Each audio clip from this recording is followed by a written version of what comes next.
Hello and welcome to the Hawks Nest stream show. My name is Brandon Kane, and I do appreciate you for tuning in on this. Everything was wonderful in the world. We're 3-0, undefeated. Life is good, sitting atop the NFC West. Regardless of whatever happens this next week, we'll still be at the top of the NFC West because this is now our land. We own this. This is ours. Let's not let this go. So I know many of you are feeling good out there, and today is your Seahawks Weekly Roundup show, a new show that we're doing this year, which is a chance to take a look back at maybe a little bit of any kind of Seahawks news we might have missed over. Also a chance to take a little bit of a look back at the prior week and what, kind of was and what went down and how it all kind of shook out a little bit, especially in looking like some PFF scores and just a couple of little plays here and there that we want to take a look at because sometimes some things can slip between the cracks. Please, guys, today as you walk on in, please do hit that like button. I'm going to be reading an article for you guys here in a second, so we're going to go through a little bit of this at the top, but like I always say, bear with me on the opening here as we've got a little bit to get into, and I want to be able to cover everything we can here before I get on over the chat, but let's start. Let's start, shall we, with this start to your Seahawks season. 3-0. Been done 5 other times in franchise history, this 3-0 start. So one where you have missed the playoffs a couple of times, so it has gone sideways twice, but you've been on the good end of it as well, including your Super Bowl winning season. I know I presented the stat before, but just worth noting that more often than not, you got in there. When I was looking through kind of from a historical perspective at this, since the merger in 1970, you've got 158 teams that have started out 3-0. Of those teams, 118 have made the playoffs. So going off of historical norms on the back of 64 years of raw data, the Seattle Seahawks have a 74% chance of making the playoffs. So liking the odds already here at the start of this year with the way that this is rolling, even as one little extra kind of crust to this nice, delicious pie. One little extra, you've got the graham cracker crust. Oh, I didn't know. You got graham cracker crust too. Okay. Since that same 1970 merger, I messed this one up. I had this one all prepped. It was prepped, I'm telling you. There it is. Let me get the right one up here. Since that night, so the Seahawks took care of business against the Dolphins, 24-3, 3-0, while allowing 150 yards or fewer passing in all 3 games, each game to start the year out 3-0.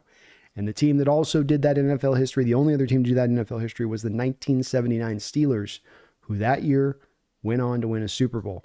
So history is kind to this start. I think the lack of passing yardage shows you how impressive it is what Mike McDonald's accomplished. Simply I've walked in the door and I've just done this. Like I just entered the house. I haven't having to redecorate it. I haven't got my couches in yet. I haven't got what I want on the wall. I just walked in, just kind of cleaned up a little bit. And he's just beginning this process with it. So very impressive start from your Seahawks. It's not to be taken lightly. And again, in historical terms, you do pretty good as far as whether or not you're going to make the playoffs on this on the other side of it. We got news that Uchenna Nwosu was going to practice this week, and indeed he is practicing today. I've seen the pictures. It's like the Zapruder film. I've seen it. I looked down at the clothes. He was out there. He was practicing. Wednesday tends to be a very key day as far as for teams to determine whether or not an injured player is going to be able to go for that next preceding game. So this is a good sign that he will be able to go. Granted, he's not going to be able to start, I wouldn't think, but they would mix him into the rotation in a way to be able to better keep Derek Hall and Boye Mafe fresh, especially because there's going to be probably so many snaps in there of hard work in the run game and having to remain stout and having to set a hard edge, and that can be a long day at the office. So having some more reinforcements in Uchenna would be huge coming into this game. And I know that he's chomping at the bit to get back into it as he missed all of last year with that torn pec in addition to that. So good news on the injury front, at least on that side of it. The Seahawks did bring in Jason Peters. There's hope for us 40-year-olds yet, I tell you. Jason Peters brought into the house here a guy that came to the Seahawks last year after their tackle situation got a little bit devastated for the most part. Guys just kept getting banged up and injured, not to mention he had Lucas gone the whole year. He came in initially, was able to give you a good kind of flash of a performance, but then the guy's in his 40s. He's not going to be able to run a lot of games. He can come out there and it's like all of us 40-year-olds. Well, I can give you one good game. I'll give you one good half. I give you one good quarter. It's one of those kind of old man things where I can't do the full 4 on this, okay? I can't do a whole season. So maybe they're hoping they can bring him in for a cup of coffee here to have him help out at the position. Maybe not as much trusting in Fant being able to bounce back as quickly from his particular injury. But interesting and probably smart to bring him in versus McClendon Curtis. McClendon was a good soldier to do that in the preseason, but that's not his game, and he's better suited to be as a guard. And Peters has done the tackle stuff. He's done left tackle. He's done right tackle. So he maybe doesn't give you a ton out there, but he is a pro. He's seen it all, been there, done that. And I think that there's an element of value to that versus McClendon Curtis on the other side of it and what he might actually give you. But rest of the injury front still going to be quiet. McDonald is, as we talked about this last week, a little more cards close to the vest when it comes to injuries, that he's using it almost a little bit as an advantage. It's not that he's trying to keep you, the 12th man, in the dark. It's that he's wanting to keep the opponent in the dark and not tell them what's going on with injuries. Make them prepare for every potentiality. Every guy that might be on that field, they got to be looking at so they're aware of what they do and how they might use them. And so I think that smart on McDonald's part to do this, but this is going to put us a little bit more in the dark when it comes to updates on guys and where they're standing and what the injury situation is. In the case of both Leonard Williams and Byron Murphy, at the very least, we know not likely to be a season-ending injury on either side. Maybe a few weeks here. I'd be surprised if either plays this upcoming week. But you're probably not in the worst case scenario. That's always especially early on in the year, the thing you most worry about is to lose the guy all the way through the year. There's no chance to have him come back into the fray at all and help at all. So good news there on that front, as much as we've gotten from it. Obviously not a lot of time there gotten from it. We've got receiving yard leaders here. Some fun stats here just to show you guys kind of where some of the things are out along the lines here. As I started out this year, I think DK Metcalf is going to go on to have a career season. I think he's going to tap into that 1,500 yard territory, and he's making me look like a very smart man in this new offense. 262 yards sets him 6th place in the NFL in receiving yardage.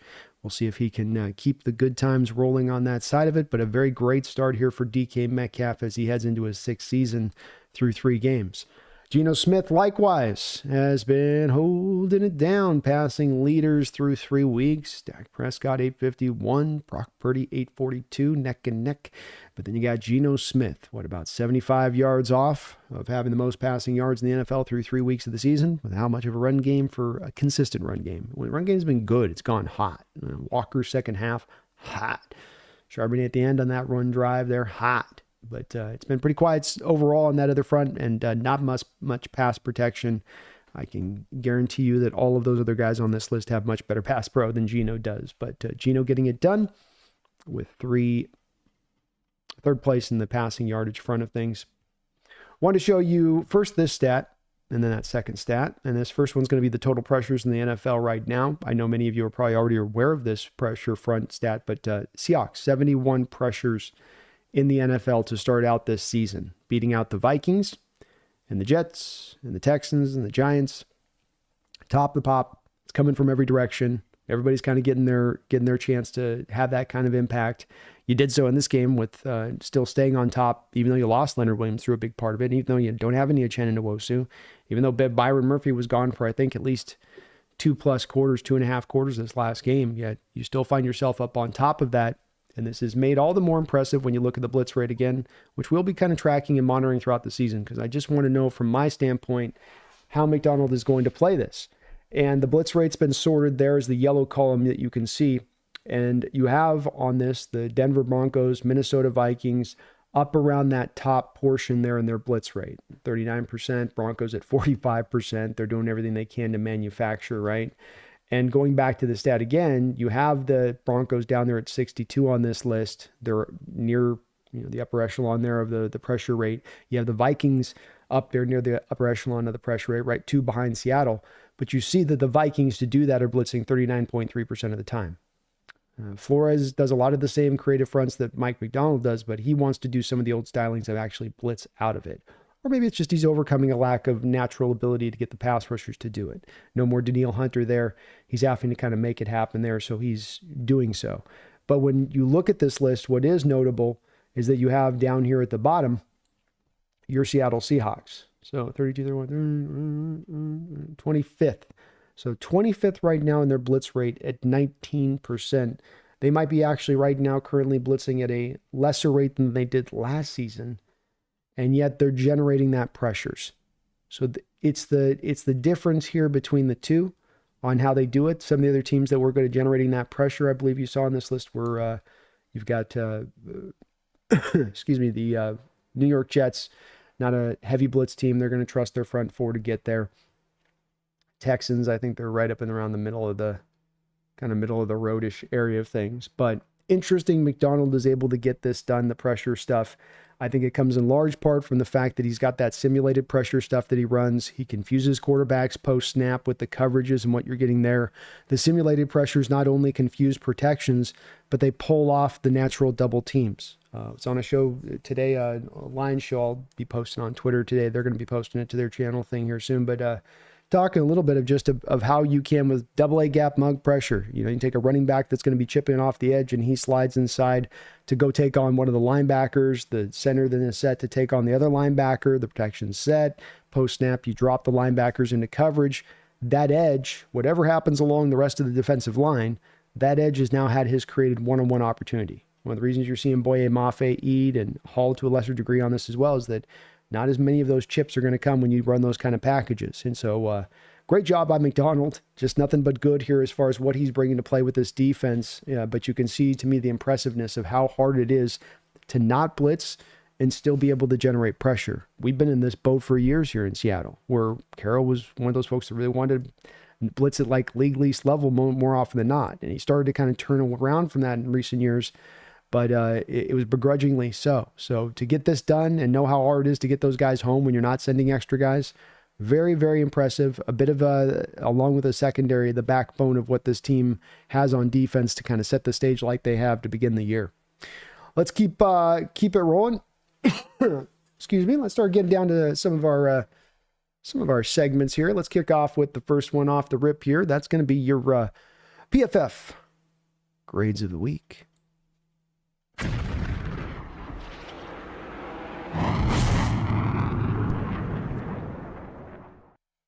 PFF was a little bit high this week, a little high up in the clouds. And we're going to start with the defense because the defense was the good performance.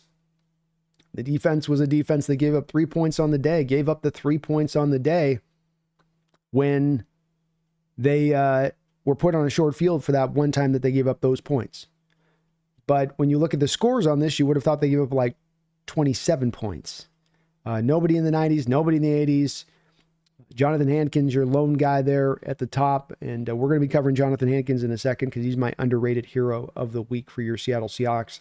Dotson continued to have another solid game. Tyus Bowser has history with McDonald. He knows this defense back to front. So he came in here and was well-suited and comfortable sliding right in and going as 12 snaps. But you needed some help here in this game as far as the rotation went. Derek Hall continues to play really well.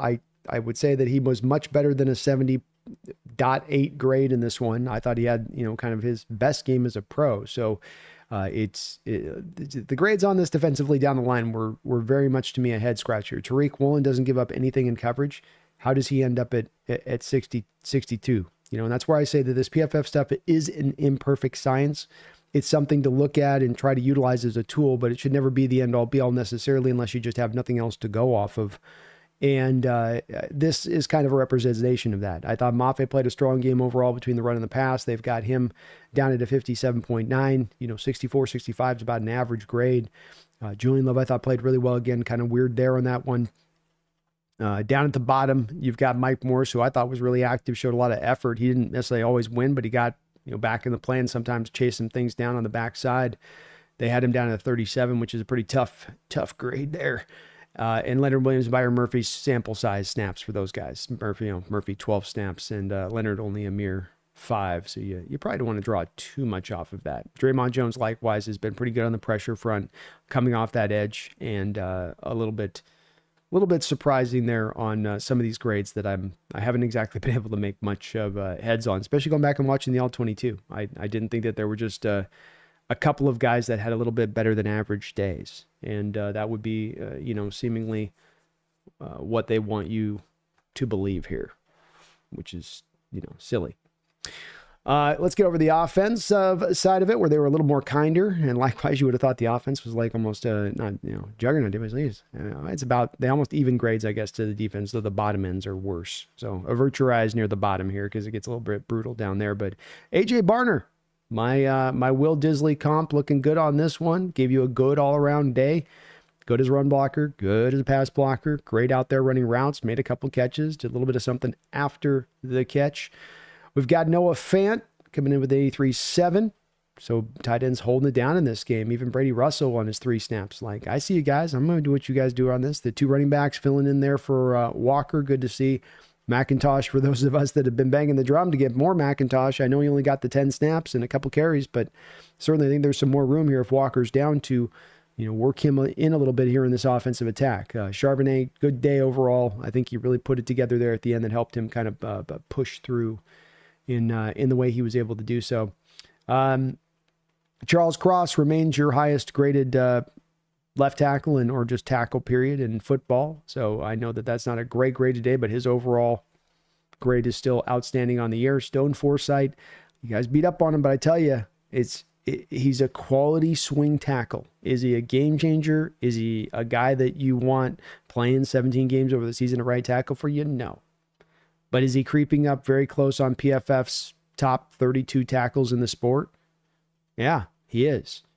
And he has been functional when we put him in there. He has the bad moments that look even made the more worse when they happen because it looks like he just gets rumple stomped.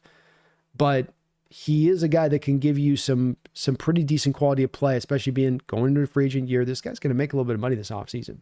You watch that. For those of you who don't think he's worthy, he's going to make a little bit of dough here. But Stone holding it down for us. Great job on his part as we've, of course, we're down 2 tackles there. No small thing that he was able to provide you a performance like this. Not a big challenge in the Dolphins, no Bradley Chubb, but still they'll work Seiler out there. They'll work Calais Campbell out there off that edge. And Seiler took Cross to school on one of the snaps. So no easy peasy there. DK, Tyler, Jackson Smith, and Jigba all kind of, DK had a better day. Tyler had an average day. Jackson Smith had a little bit below average day. I didn't know if I saw that exactly on tape, but okay, I'll see that there's just kind of a weird grade. We had a weird grader, I think, today on these PFF grades. On the bottom, somewhat notable here, Connor Williams, all 3 of the games on PFF's measure, he's had a hard time finding his footing, still coming back off that injury. I think there's some good moments there for you, but he'd tell you that he still doesn't have his legs completely underneath him. Bradford, a real disappointing game. I think the coaching staff, moving off of that rotation from last week with the Patriots, was hoping that he was going to take that step forward and take this job bull by the horns, and they could feel solid there with it. I got the impression he had a really good week of practice leading up to this game, just didn't come together in the game. And Pharaoh Brown, a little disappointing with him on some of this, but again, coming back from injury, so we'll give him a little bit of time to figure out what's what on that side of it. You might hear my caterwauling. Special teams wise, we've got, though he was toughly graded there as a defender in this game, Mike Morris was a well-graded guy for you as far as from special teams. Laviska Shenault, Drake Young, Michael Dixon had a good one there. Myers down a little bit lower because of the missed kick. That's going to ding you there. And Williams has been right about the same spot. These are all make of what you will on these kind of special team scores. Kobe Bryant's been up near the top of this throughout the year, so it seems like he's holding up his end of the bargain as being a fill-in kind of guy on that side of it. So odd scores to me from the defense. I would have thought there would have been a couple more performances from that game when you hold the team to 3 points like they did, and sometimes put on a short field at that you would have that go down like that. But that's the way they saw it, so I guess we'll roll and trust in that. One other thing I want to show you guys with this on the PFF scores is we go here to this. You can see this is that tackle. These are just pure tackles, by the way, left and right tackle graded together. So Charles Cross, currently your number 1 highest graded tackle at 88.7 through 3 games. Pretty notable, pretty impressive on his part. Looks like it's coming together for him. Geno Smith, currently your 6th highest graded quarterback. Obviously, the 2 INTs are going to ding him down a little bit this week from where he was. I think he was 3rd last week, 3rd or 4th. But around some pretty good company there. And still very, very strongly rated in where he's put. And, I thought I had one more there, but I guess I don't there. You do have two of the top 10 rated safeties as well. And Rashawn Jenkins and Julian Love. Julian Love is your highest graded safety in the NFL right now. So as we kind of predicted with him too, going from that defense in Martindale that he has some familiarity with back to this McDonald defense was actually going to fit him as well as anybody on this defense, because it more aligns to his skill set, allowing him to show you some of that versatility he really brings to play on the football field. But two of the top safeties, Rashawn Jenkins 10 or 9 or 10, I believe he's right there. And then Julian Love, number 1 on that PFF grade. Interesting there. You've got 3 of the top 43 rated corners, with Trey Brown as the third guy at 43, and then your other guys up there in the top 15-ish as far as their rating goes. So very highly scored guys in the places you might expect from within this defense. Your edge is also nicely rated. But, man, that defensive score this week just had me kind of a little bit thrown off just a little bit. Just thrown off just a tiny bit. What we've got next segment here is just a fun segment. It's a segment I have ripped off directly from ESPN. It always made me laugh. It was a little bit of a harder one to find this week, as this was a really well-played game. And quite frankly, this has been a hard segment to fill for your Seahawks by how well they have played and have not necessarily been doing what this segment was really built to show, which is, shooting yourself in the foot, essentially. This is a segment, though, I call, Come On, Man. Come on. All right. You'll notice a pattern with my come on, man, is you can avoid the mistake. You can avoid the error. You don't have to go down this road. We've been here before. We didn't like the dish in this restaurant. Let's go past it this time. And it's always something that some people can be hard-headed with, but we've run into this a couple times on a few of these segments I've shown you on, and it's going to be the same today. Last week, or a couple weeks ago, down by the goal line, Denver, 2 safeties. Not at any point in time did the offense look comfortable in trying to pass from that end zone within this grub offense. Your pass protection issues make you feel even more nervous because of the potential or the almost eventuality of there being a sack on the play with Geno Smith, or pressure or quick pressure to Geno Smith, or a completely blown block and then pressure to Geno Smith. You want them to play it safe. And historically speaking, coaches have played it very safe when they're down there in the shadow of their own end zone. It might be it's a boring run right up the A gap, but you just get yourself a couple of yards to get yourself out of there. Seahawks find themselves on a 3rd and 15. You're not completing this first down, in my opinion, from Grubb's perspective.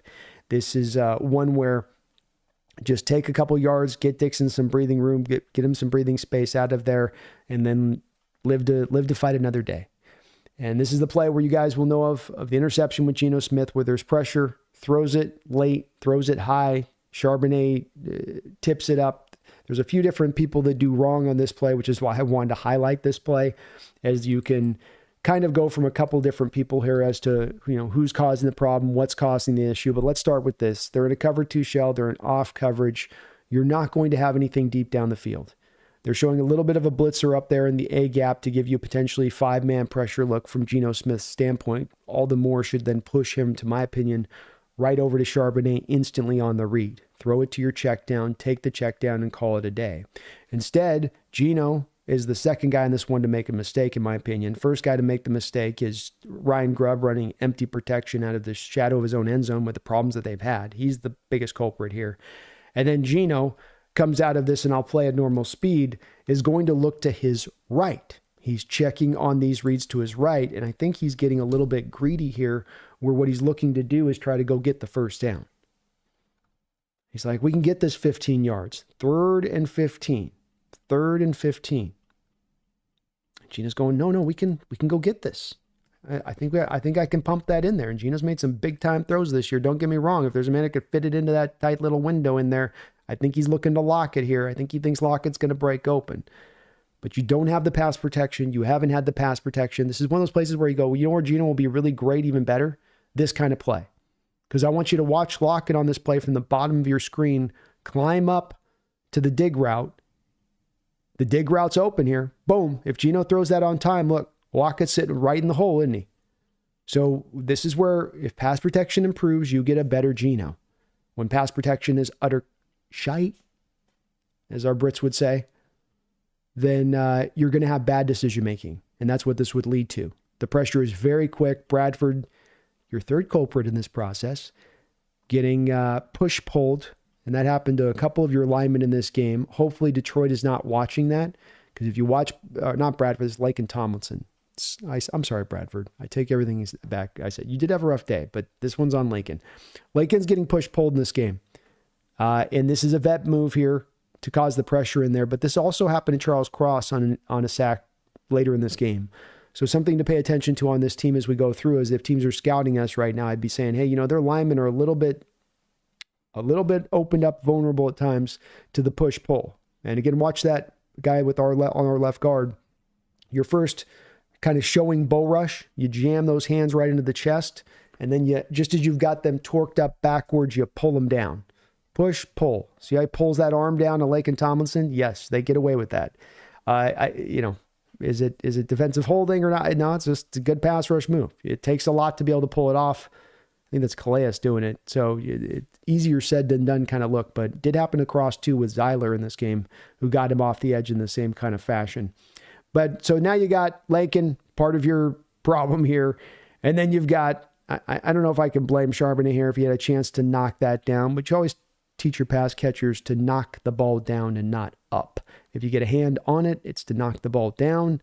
Obviously gets his hands up a little bit late. He's not, I think, as quickly as I would like here to turn around and look for the ball, but he was trying to help out on the chip.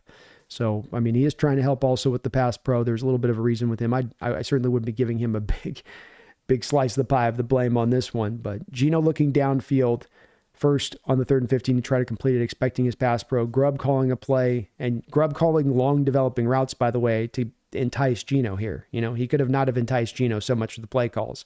I love the confidence, and once the pass pro holds up, we can run this kind of play. We can complete a 3rd down and 15, but today is not that day. So all I got to say is, Ryan Grubb, come on, man.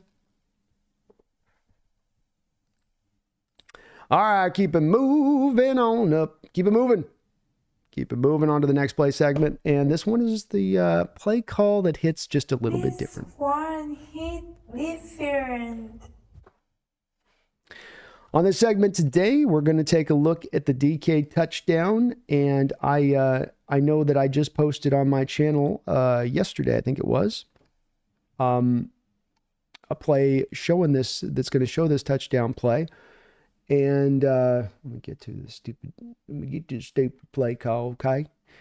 And I showed this on a short, and Geno talking about this play where he went into it. So if you get a chance, if you go down to my channel on the shorts, you can hear actually Geno break this play down himself, which was really fun to listen to. And what stands out from Geno's perspective to start this out is he's getting a cover 2 shell. He's got off coverage on DK Metcalf at the bottom of the screen, a little tighter coverage to the top. He's got McIntosh moving in a little bit of an orbit motion thing here prior to the snap here, trying to kind of indicate to Geno whether or not he's got man or zone. Geno, though, quickly diagnoses here that he's got quarter, half.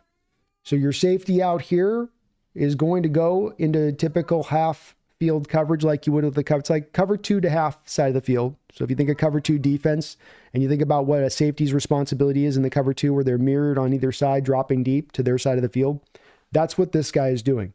But to the bottom side of the field, if you lock in on the other safety and then lock in on Jalen Ramsey at the bottom of your screen, this is where the game happens.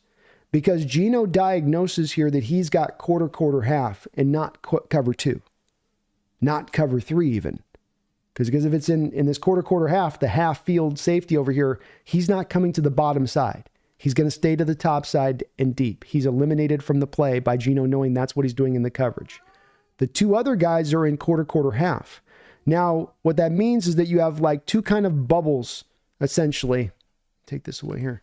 Think of it like you have 2 bubbles of defenders on a field where what you're trying to accomplish to do is, rather than having a single player taking care of this wide swath of field part here, this side of the hash all the way, you sort of split the hash between the responsibilities.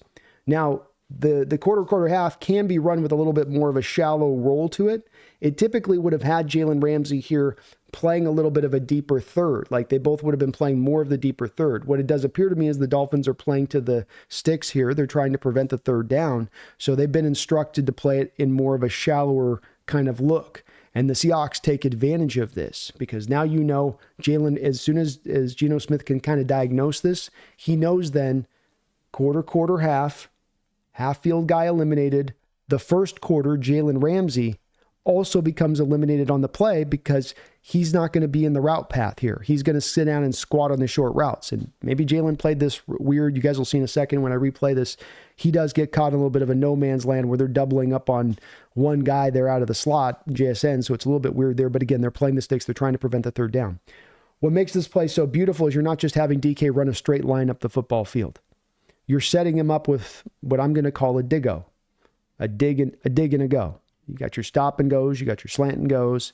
This is going to be a dig-o where he's setting a dig route where you can see with his feet when DK gets to the top of the screen, gives him a couple feet, step in. And this is where I've tried to at times point credit to DK Metcalf in where he has improved is in his route running over time through the years. Because you can see he gets this safety to completely jump up. The safety's caught, and this is where, again, look at Jalen Ramsey there stuck to the two on the bottom. You left the safety here in no man's land, but this is a bunch of good film study. This is recognition by Geno Smith. This is a great play call by Geno Grubb, because if DK just runs this up the field straight, right, the safety is going to try to stay on top and might very well be able to do so, having a good 10 yards of leeway there to kind of give up that ground over a 30, 40 yards of space. But because DK sells that inside route, he jumps in, and then DK's got him, and that's how that gets wide open. So it's a great read by Geno. It's a great throw by Geno. Some people are trying to knock this like, well, it's a little, late in there. Why is it a little late in there? What I want you to do now is lock in on Geno, okay? I want you to lock very closely in on Geno for me, okay? Right here, I'm going to just keep watching for a second here. I'm going to keep replaying this back and forth, and I want you to watch his hands. You see his hands there? Okay, just keep watching. Do you notice how he pulls his hand off the ball? It's not a pump fake, okay?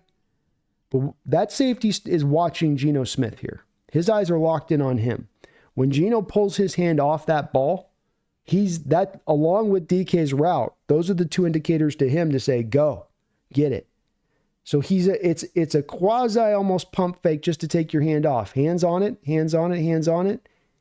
Hand off, safety driving. Hand off, safety driving. So when he takes his hand off, regathers it, doesn't even take a hitch in the step, by the way. Just moves that one little foot up forward. That's good arm strength to be able to do that. Most guys got to do that little crow hop move to get this up. But then he flings it on this play. I'll play it a couple more times. I've seen this a bunch before, but hand off, get him to jump it, throw it over the top. Little details, veteran details. Guys that have been in this league for a very long time. Teammates working in tandem and setting a player up like that on this play. This isn't just throwing deep to DK Metcalf. There's actual intelligence involved in what they're doing here. Great job in pass protection. Cross doing work over there. Leaves his man running away. Cross got his man. I don't want any more. No, I don't want any more of you. You're a bad man. No more. I don't want to play anymore on this. You just twisted me. That hurt. But beautiful play call. You needed a big play in this moment to get on top of this team, set the stage, be able to kind of lean on them for the rest of the game. And at any given time, DK can take the defense, top the defense off. Big part of what defenses are doing, in my opinion, right now, are, yes, making teams earn it over the top, but they have also found this kind of newfangled way of also taking away some of the short stuff that has been what offenses have been leaning on recently. And I think what has at times brought some of the offenses across the NFL here in this year and the last couple years to a bit of a standstill. Because now not only can I not dink and dunk you to death, but I can't hit you over the top either. And this is what's driving a lot of teams to go back to what? Old style football, just try to run it. There's no way to get on the passing game, so let's try to do this with the running game. And so you see that a little bit in the Dolphins' attempt in their defense here, what they're trying to do on this play, to take away the sticks there, take away the shorter routes. But then that will open you up over the top with a guy like DK. If you don't have safety help over the top, bingo, bango, you're done. Great play call, though, by Grubb. I knocked him for the come on, man. I got to give him some props on this one. Great execution by Geno Smith there, though. Just that subtle little handoff, that's all it took. That's that last little indicator that safety needed to dive up. And all you need him to do is take 2 steps forward, and he's toast on the back end. He's not going to be able to redirect his hips. All right, let's keep it rolling here to the biggest hits of the week. The biggest hit of the week. Oh, we got a Hulk smasher on this one. We got a real nice one on this, and clean. You love when your big hits are clean hits. How about Dotson? Key play on this game, 3rd and short. 3rd and short. You're thinking Dolphins are going to run? Dotson talked about this play in the press conference as well. As McDonald had instructed him, you're thinking all the way run, you're thinking all the way run, but this is one of those plays where you're playing run on your way to the quarterback. And Mike McDonald, I think, had given him an indicator on this of if it's not a run to your gap, and as you see here, it's kind of an outside zone run fake a little bit, is the way that they're trying to set this up. So I would register to guess here on this play that as you see with Dotson, see the gap he's shooting, that's his gap responsibility. If that was the run game going up the middle there, that would be his run gap responsibility. And you can see this, I think, echoed a little bit by just watch where Derek Hall's going on his step. Drives to the left. That's opening that gap up for your linebacker to get there. But it's a gap responsibility defense and how they play the run like this. So he sees the indicator there of no run. I think McDonald has told him here, I think what he was inferring in that press conference is McDonald's told him here, you can pull the trigger and go. Go right after that quarterback at that point. Don't have to go gather around to the running game. We have our responsibility with our defenders over there to take care of that part of it. Your gap was taken care of. Now you can go and have some fun. You cleaned up your room. You dusted. You vacuumed. Now you get to go eat a quarterback. And the hit is a wonderful thing. Gets his head out of it.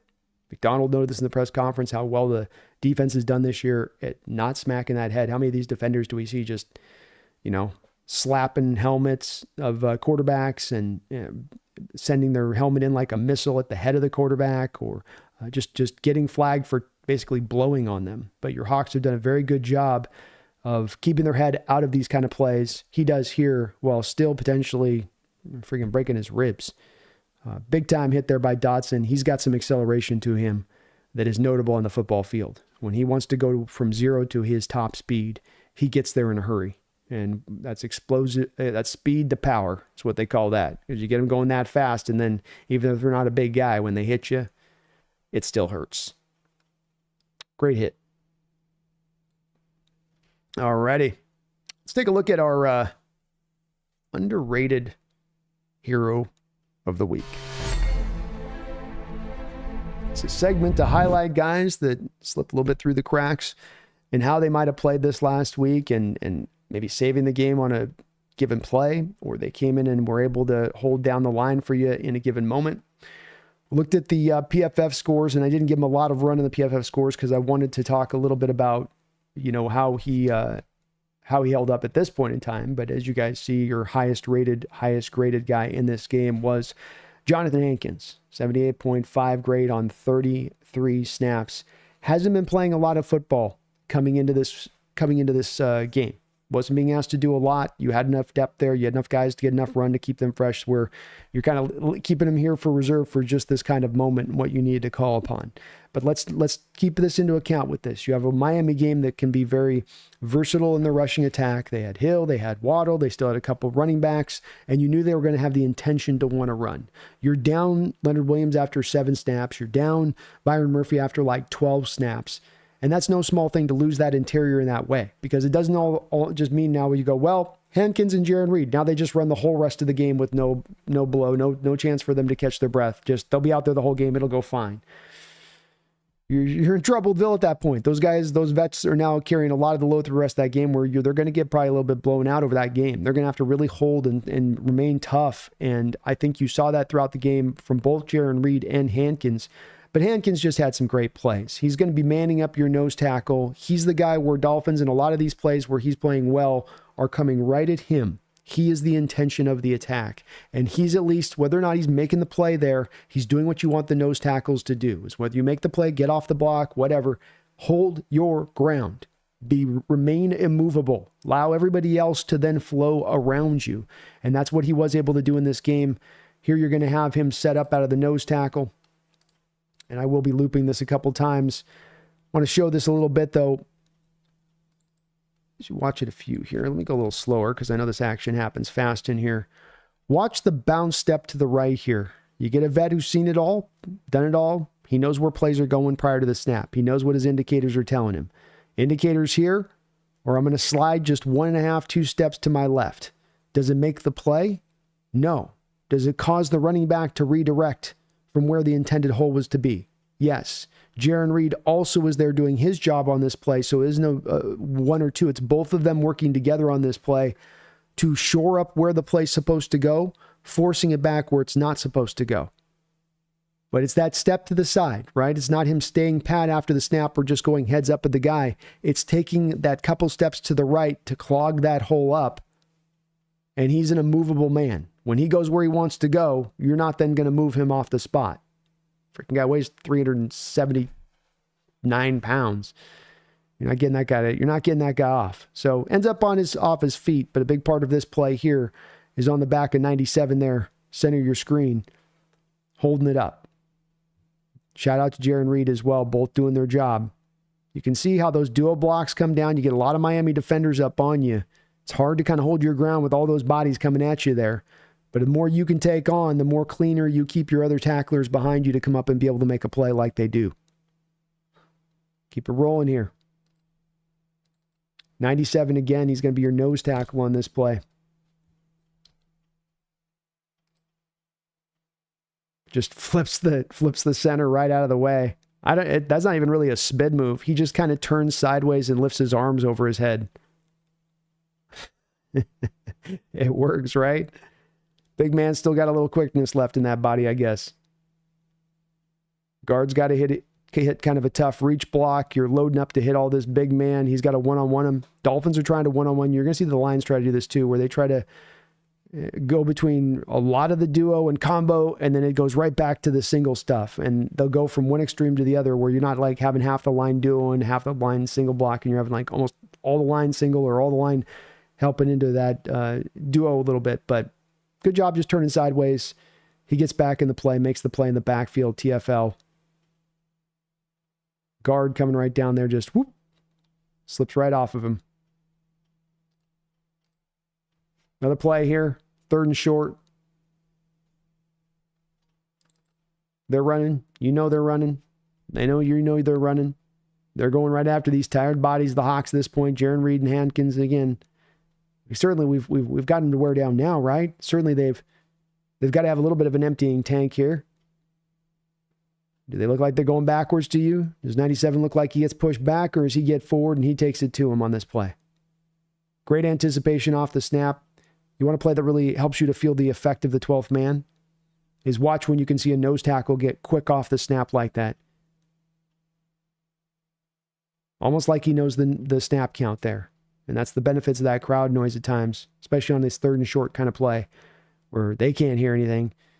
You know, they're all basically having to kind of look at that ball to know when it's snapped. Another great play there by Hankins, though. Stout, quick, for his size. And last one here. Hold the guy up at the point of attack here. Find the ball carrier. Take care of the ball carrier.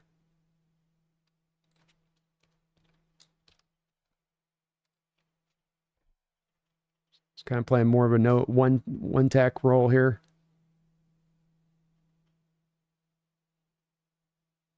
Long arms the right guard.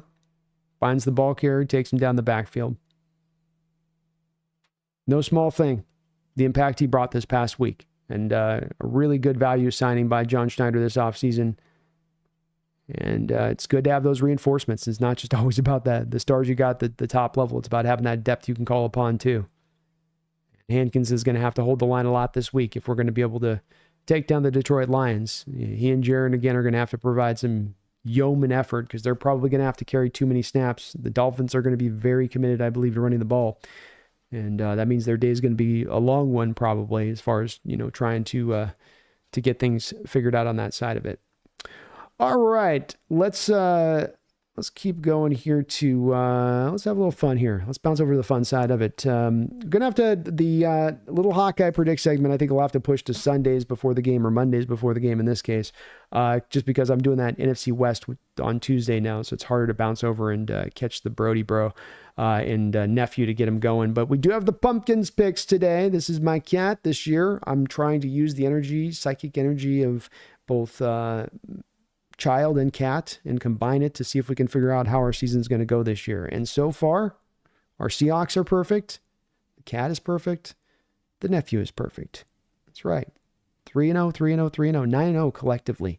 This crew of guys and kids and animals. So let's see what Pumpkin, sleeping here to my left. Let's see what Pumpkin's got here on Pumpkin's Predicts.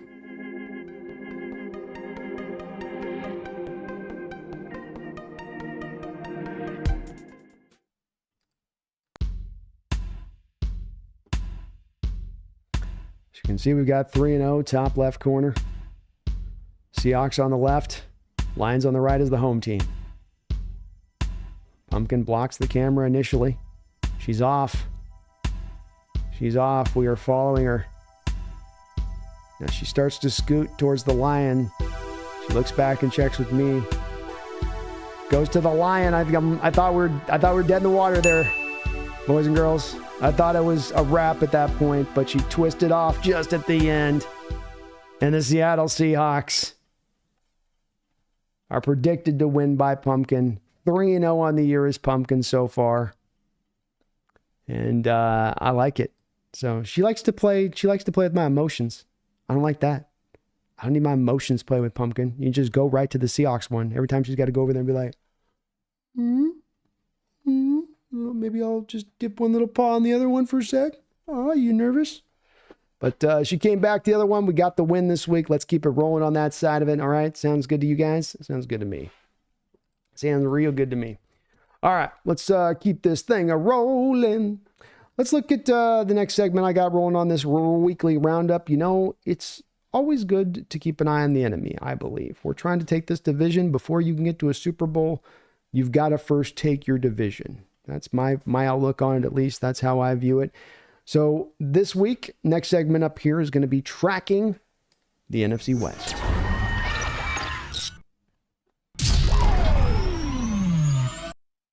All right, let's bounce on over here. Get to our thing. Should have this prepared beforehand. Sorry, guys. It's a live show.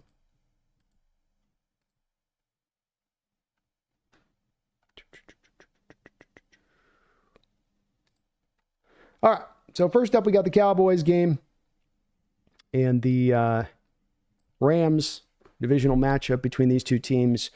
Rams coming in wounded. Niners coming in wounded. You got your running back in Germany. You got trying to get the Achilles fixed. Tons of injuries across the board with this Niner team, but the Rams probably a little worse shape coming into this game. Rams grinded this one out. This was a little bit like our game. In fact, all of the games in the NFC West this week all had similar rings to it, where one team got on top of another team. In our case, we finally were able to kind of push them down to the third quarter.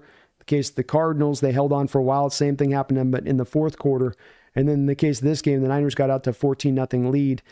They were well ahead of this game deep in the third quarter, and they just messed around a little bit too much and allowed the Rams to be back into it. The Rams pulled out every trick in the book they could that an ailing team would pull out. Trick punts, fake plays, Lady Luck dancing on their side like hell. I mean, Tutu Atwell in this game couldn't catch a pass if he had to bobble it 3 times to catch it. And then he gets up and acts like he did something. You know, it's like, oh, great. You can catch it if you can bobble it 3 times. I don't know how much that's going to help us into the future, but cool today, Tutu. But Stafford showed you he's one of the better quarterbacks in the league in this game. Played outstanding football. Brock Purdy. Everybody's saying, well, what's Brock going to look like without his weapons, without his McCaffrey, without his Deebo Samuel, without his Kittle? Trent Williams admitting even on the deal that he's been in a little bit of a still regathering himself type shape here, having missed all of training camp. And Brandon Ayuk does not look necessarily like Ayuk. Juwan Jennings had an absolute career day, though. He looked like an unstoppable force on the football field. 11 catches, 175 yards, 3 touchdowns. Part of it might have been, too, the Rams just leaning the coverage to Ayuk, thinking that's the only guy that can harm us on the day, so we'll take him away. And you can beat us with a Juwan Jennings. And the Niners said, okay, we will. But there were some broken coverages there too, where he's just wide open. Well played game, fun game. Niners just lost it there at the end. It just, you can't mess around with these teams, and you got the opportunity to put on their throat and put them away. You got to put them away. And whether it's fair or not, Shanahan's got a little bit of that reputation that surrounds him in regards to get out ahead, but then I'll kind of maybe I overthink it a little bit. Maybe I'll let that opponent back into that game a little bit at times. Not that he's a good coach, he is, but it did kind of rear itself again in this one. And Rams were able to do just enough. They're still beaten up. They're still hurt, but they somewhat, I think, saved their season with this one because they would have been 0-3 coming off the back end of this game, which would have been, I think, almost impossible to get to playoffs if that's the way that started out for them. So we'll learn more about these two teams as we go forward. I think they both have a little bit of some openings here to still get a couple wins here. We're going to be facing the Niners here in a couple weeks, so we'll learn about him. I've said going from watching the Niner-Ram game to going and watching the Lion-Cardinal game was a little bit like the Matrix movie, going from watching the Matrix movie fights, if you guys all remember that, where it's, where you have two coaches that are rolling out the chess match, and this guy does this super cool move, and the other guy's got a super cool block for that. And then he comes back with an offensive move, and that guy's got a cool block for that one. And you're going, whoa. And then you flip over to the Lions and the Cardinals, and the Lions with this physical brand of ball that they want to play. And I think the Cardinals echoing some of that. And it was a little bit more like going from that Matrix movie fights to back alley brawls between two drunks throwing haymakers at each other. And it was a wild kind of difference of styles you saw. Something we're going to have to encounter here for this week with the Lions, being that they just do and are willing to play very physical and rough and get after in that way. But the Cardinals, to their credit, match that energy, as they say. Came down to me doing what you need to do for the Cardinals if you want to beat the Cardinals, in my opinion. This version of this Cardinal team.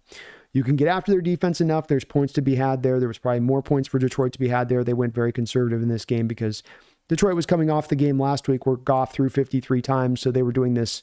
We're going to go hyper into the running because we got too carried away with the passing. So it's almost a 2-to-1 pass to run rate, or was well over 2-to-1 run to pass rate in this game.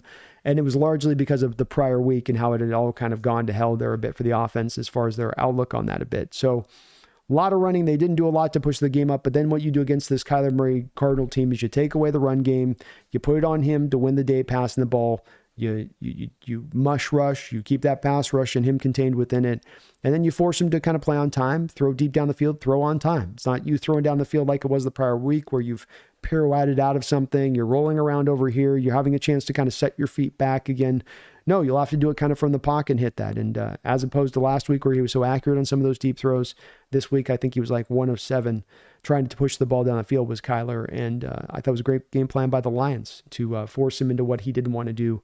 And we should definitely rip a page out of that book if we can. But Seahawks looking very, very nice at this point as your Hawks are sitting here solidly as the first place in the division. You've got basically a 2-game lead almost, pretty much, depending on tiebreakers and all that. So very comfortably put where we're standing right now. Let's go over here to this one article I want to read to you guys before we're going to get to you over here in the chat. And this was a great article.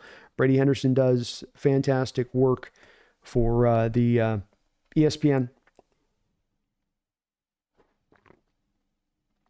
He is the ESPN reporter, of course, for Seattle, longtime ESPN reporter here for Seattle. And this article, I thought, did a good job of dropping some really good nuggets within it that I want to kind of touch upon on top of reading this to you guys, is kind of react a little bit to it, because there's some fun little things in here that we didn't maybe know. And I think that it also gives you a little bit of an idea here in this article, well written as it is, as an idea of a little bit of the difference in what you're getting with McDonald in the house now, what he's providing now, so to speak. Renton, Washington. When Mike McDonald was hired by the Seattle Seahawks this past offseason, he brought the Baltimore Ravens' notoriously tough conditioning test with him. Every NFL player must pass one at the start of training camp in order to practice, and the versions vary by team. This one requires them to complete 6 150-yard shuttles with a time limit on each leg that differs depending on positional groups. Not finishing any of the 6 legs in the designated time means failing the test and having to start over. Never want to do it again, Seahawks wide receiver Laviska Shenault Jr. said, "It's deadly." It might have been predictable that a few young players would fail such a difficult test, but requiring them to start camp on the non-football injury list until they could pass it. But the new Seahawks head coach, it wasn't acceptable. McDonald was pissed. Of course, a source close to the player said, McDonald chewed out the players individually, according to a team source close to a player, and then brought up the issue in front of the rest of the team in order to drive the point home. You owe it to everyone else to show up in shape.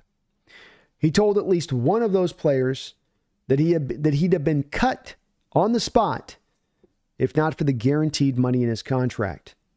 Another source close to one of them said. So let's halt the article for a quick second here. I want to react to this. Where we talk about accountability being a big part of becoming a winning football team. Ultimate accountability. No excuses. You take ultimate ownership. How do you find a way to hold these players accountable? Well, it can start with something as simple as before you get to plays, you didn't do your route right, you didn't make this adjustment right, you didn't do your fundamentals right on this. It can come to just conditioning, starting it out. And we once had a story of Coach Carroll walking in the door years ago, setting the stage, where you had TJ Hushmanzada, the vet, the highly paid vet, in the house. Carroll instructed the vets and players to move around in the chairs. He wanted them to get better acclimated with their teammates. TJ wasn't willing to do it. TJ got sent out very quickly on a rail. And Carroll's message resounded. And it sounds like in this case, McDonald did much of the same. Chewed out the players individually, according to a team source close to a player, and then brought up the issue in front of the rest of the team in order to drive the point home. You owe it to everybody to show up in shape. This is another fun one right here, though. This is that Carroll one. He told at least one of the players that he had been cut on the spot, if not for the guaranteed money in his contract. Now, many of you are going, who is that? Who could that have been? And I've also done some of this sleuthing. And my idea is that Brady Henderson is a very, very cheeky lad. And the type of man that would bury who that anonymous player was at the top of his article. So if you want me to say who I'm putting two and two together, who has the $1 million guaranteed deal? I'm just saying. That's my guess. If it wasn't already clear to the Seahawks that McDonald has a different leadership style than his predecessor, Pete Carroll, then that moment left no doubt. The Seahawks' decision to move on from Carroll in January changed the organization's power structure, with longtime general manager John Schneider now holding final say over personnel decisions, as well as oversight of the coaching staff. When Schneider and owner Jody Allen hired the former Ravens defensive coordinator, it also meant a change in how the Seahawks will be coached, and McDonald's new sheriff in town moment was an early indication. Whereas Carroll took a gentler approach when it came to holding his players accountable, McDonald, NFL's youngest coach at 37, favors an old-school style that includes plenty of tough love. While their philosophies differ, McDonald still plans to lean on the same defense and run game formula on the field that propelled Carroll to the most wins in franchise history and its lone Super Bowl title. The Seahawks are finding their footing on the ground, ranking 23rd in rushing yardage, but they've started the season 3-0, heading into Monday night's game against the Lions. With McDonald calling their defense, they're allowing the fourth fewest points in the NFL, the main reason why they're one of the league's 5 remaining unbeaten teams. He's just big on accountability, which is really important right now because it's a lot of new players, a new staff, a new way of doing things around here, defensive tackle Leonard Williams said. I think when you're trying to implement something new, it takes a lot. It takes a lot on the players and the leaders on the team to hold everyone accountable. I think he's doing a good job. In January, 3 days after the Seahawks beat the Arizona Cardinals to finish 9-8 for the second straight season, the team announced Carroll was out as head coach. It was not a typical firing. The move came after multiple meetings with Allen, who said in a statement that the two sides had agreed Carroll would transition into an advisory role. During his farewell news conference later that day, Carroll made it clear his wish was to continue coaching the team Allen, who stayed out of public views, and she assumed control of the team in 2018, did not speak at the gathering, and the team's brief statement offered no insight into why the move was made. More straightforward, what would happen next? As Schneider confirmed, a clause in the extension he signed after the 2020 season stipulated he would assume the top spot in Seattle's football operations department when Carroll left. The two had arrived together in 2010 under a typical arrangement, which Carroll had never had final say over personnel decisions, and both reported to ownership. All right, there's more about Carroll stuff here with stuff you guys already know here. So blah, blah, blah. Schneider has been doing homework on potential successors, knowing Carroll, well into his 70s, and with various interests outside of football, could decide to retire at any time. With some legwork done, he cast a wide-ended search, meeting virtually with at least 8 candidates for initial interviews.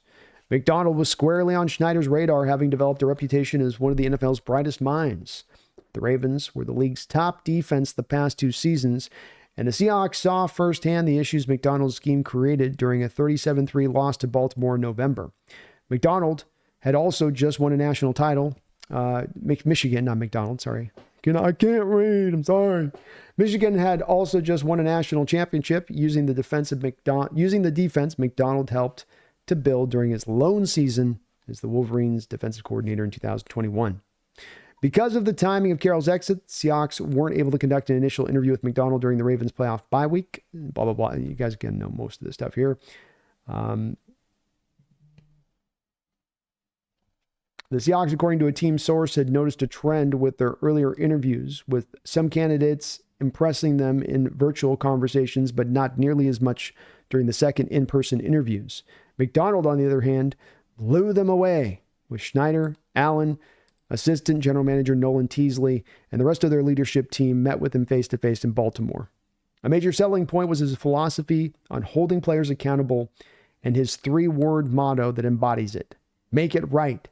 Schneider found McDonald to be such an efficient communicator that a 2-hour portion of their interview with him felt more like 20 minutes. He would eventually tell his scouting department to be prepared for much quicker conversations with McDonald than they were used to having with Carroll. It was communication, leadership, clarity that jumps off with Mike, Schneider said. I had talked to several people that had interviewed him already, and they were like, wait until you look in this guy's eyes, man. He's there. He's present. He's on it. And he was. Everybody in the room felt it. Carroll and Schneider would regularly disagree about, but ultimately came together on almost every decision, which is how Schneider plans to operate with McDonald now that he has final say. Schneider said he could count on 1 or 2 hands the number of times Carroll had to wield his personnel power. The more significant changes in Schneider's role is that all coaches, McDonald included, now report to him. McDonald has spent 9 of his 11 seasons. I don't want to read stuff you guys already kind of know that's like, I want to more catch the good stuff in here. McDonald had previously worked alongside 4 of the 24 assistants they hired, including assistant head coach Leslie Frazier and special teams coordinator Jay Harbaugh. As one Seahawks source put it, McDonald prioritized the best teachers as opposed to the familiarity of coaching friends. Another thing I loved in this article, this little spot right here, because you see oftentimes these coaches always go back into their same reservoir, right?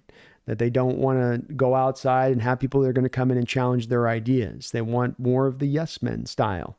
And this is a dead-on indicator to me. I think the Grubb hiring was one that showed you this as well, where he could have gone the safe hire, the guy that's going to ground and pound it, protect his defense, eat the clock. But instead, no, I want the best. It ain't about my thing and what I want, my way to be done this. It's more about what's going to make this the best overall team. And then operating kind of backwards from that as your sort of starting point, I think, a little bit. And you even get that in these kind of, discussions about his hirings and the guys that he brought in. He wanted the best guys in. He wanted the guys that were going to be the most impressive candidates to him, not just, my buddy, my fishing guy, my fishing buddy. As the staff was coming together, the two discussed one well-known name that they didn't end up hiring of these assistants. Schneider expressed some reservations to McDonald, as one of the things he liked about this was the assistant's ability to be an enforcer. This is another fun one, folks. Pay attention to this one. As the staff was coming together, the two discussed also one well-known name they didn't end up hiring. Schneider expressed some reservations to McDonald, as well as one thing he liked: the assistant's ability to be an enforcer. He loved his new head coach's response. Isn't that what I'm here for? Did you love that response, huh? No wonders about suspense. Who wields the hammer? Does he have a hammer he can wield? Yes. Yeah, I think he does. Carroll is still technically employed by the Seahawks, though he isn't mentioned on their online list of employees, nor has he been spending much time at team headquarters. Carroll did plan initially to serve in an undermined advisory role as his mentor, Bud Grant, had done with the Vikings after his final season as Minnesota's head coach. But in an August appearance on KJR, while one of his ex-players was co-hosting, Carroll said he'd been keeping his distance from the organization. He declined to comment to ESPN for the story and hasn't done any other media interviews aside from the lone radio appearance, preferring to lay low out of respect for McDonald and the start of this regime. I haven't talked to those guys at all, Carroll's told the station. I ran to Mike in the parking lot one day, and it was a great chance to just the two of us alone to meet. Now, I'm not paying that much attention to it because it just feels like it's the right thing to do to let them go. The first thing the Seahawks players mention when describing McDonald is usually his brain. I don't think Coach knows how smart he is, Tyrell Dotson said. The stuff he comes up with, it's like, I'm like, wow, I've never heard of that. People can be smart and you not understand them. He's smart and he understands us and he coaches it so well. Devin calls him a nerd. We've heard that one. Well, we laugh at him because it's like, okay, we see where you're going there, but it didn't come across how you wanted it to, cornerback Trey Brown said, but we love him, man. He's a friendly guy. Once Mike McDonald isn't hard on players as a default, Brown said, only when he needs to be. One such moment came at the end of practice early in training camp when McDonald saw a group of young players heading inside in defiance of instructions to sign autographs. He caught up to one of them and gave them an earful, sternly ordering an undrafted rookie to the berm across the field where fans were waiting. Another rookie who witnessed this exchange exclaimed with a grin, "Mike does not play."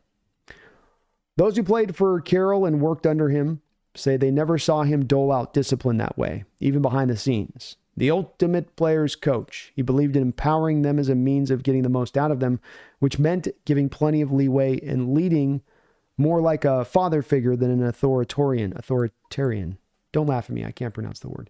He was willing to deal with the inevitable downside of that approach, the free spirits who would take more rope than he gave. Philosophy is a lot different, Brown said to the changing coaches. Make it right, which McDonald adopted during his early days in Baltimore, embodies the standard he wants his players to meet both on and off the field. It's about correcting mistakes or avoiding them in the first place and making it clear that it won't fly while leaving no room for ambiguity. They're going to make mistakes. They're going to be mistakes made out there. Let's take accountability. Let's not point fingers. Let's move forward. It just made sense on how to do business with the guys and how you want to be coached. You don't want to be personal. It's easier to coach that way when you're not blaming the person. You're blaming the action of what's going on, and you're trying to coach that.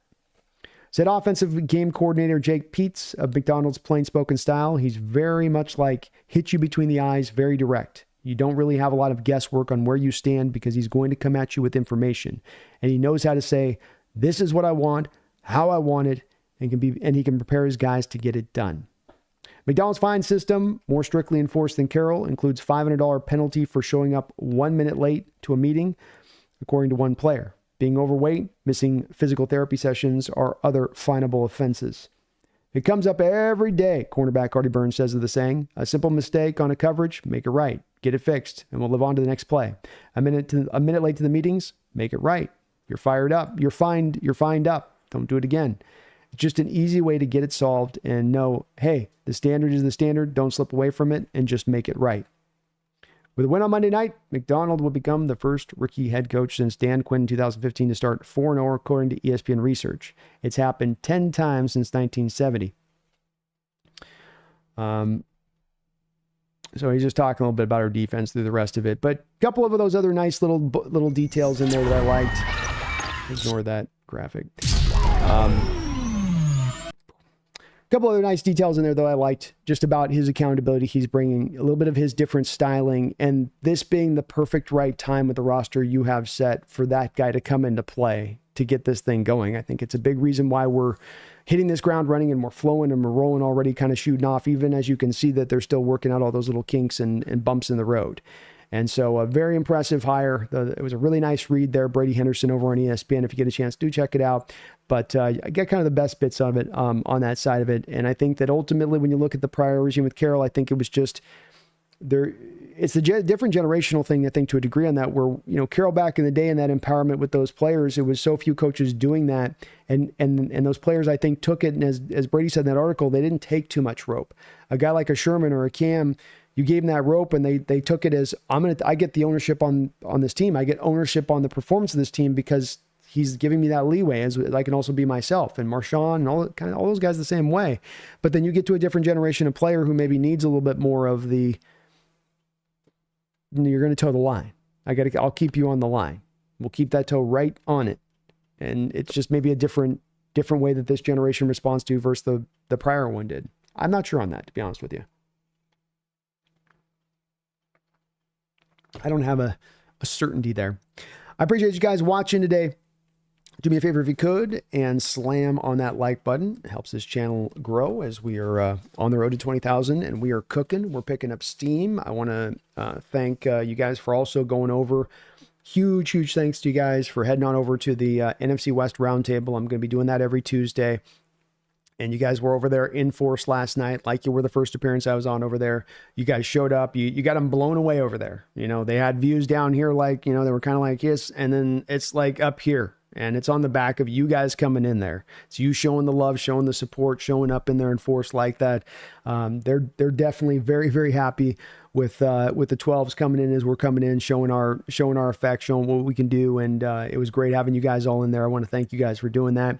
A lot of donations from Hawk fans coming through there as well. So really appreciate you guys for that. We're going to be doing this every weekend there. I have a lot of fun chopping it up with those guys. And it's just another little great kind of addition of a thing to do where it's just a little different, a little outside the norm, but also a lot of fun. So thank you guys for doing that. I really appreciate you guys showing all that love, commenting, donations, all that stuff you did.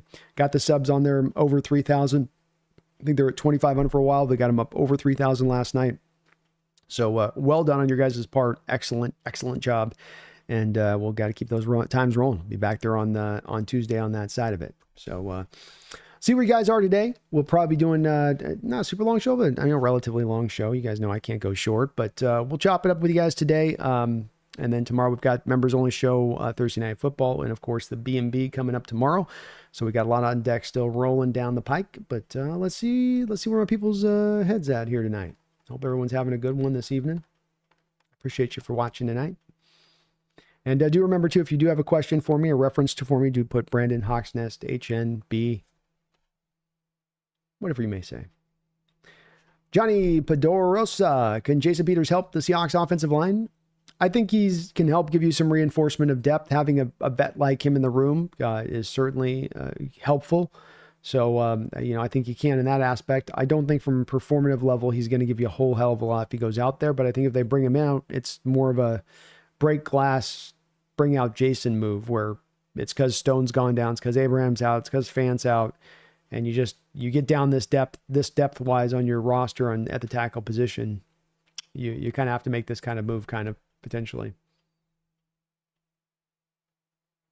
3-hour Anzalone has a concussion. Will it be out as well? It's really hard to say right now. Let me show you guys. You look at the injury situation for the Detroit Lions, and it looks like they've got chickenpox with the number of red injured icons they have on the screen when you're looking at them. Let's check this out.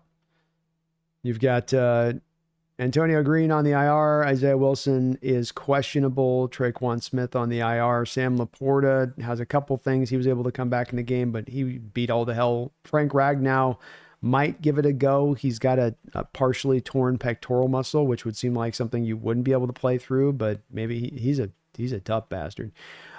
Christian Mahogany out. That's, I think, their third or fourth. Maybe he went later, didn't he? He did go later.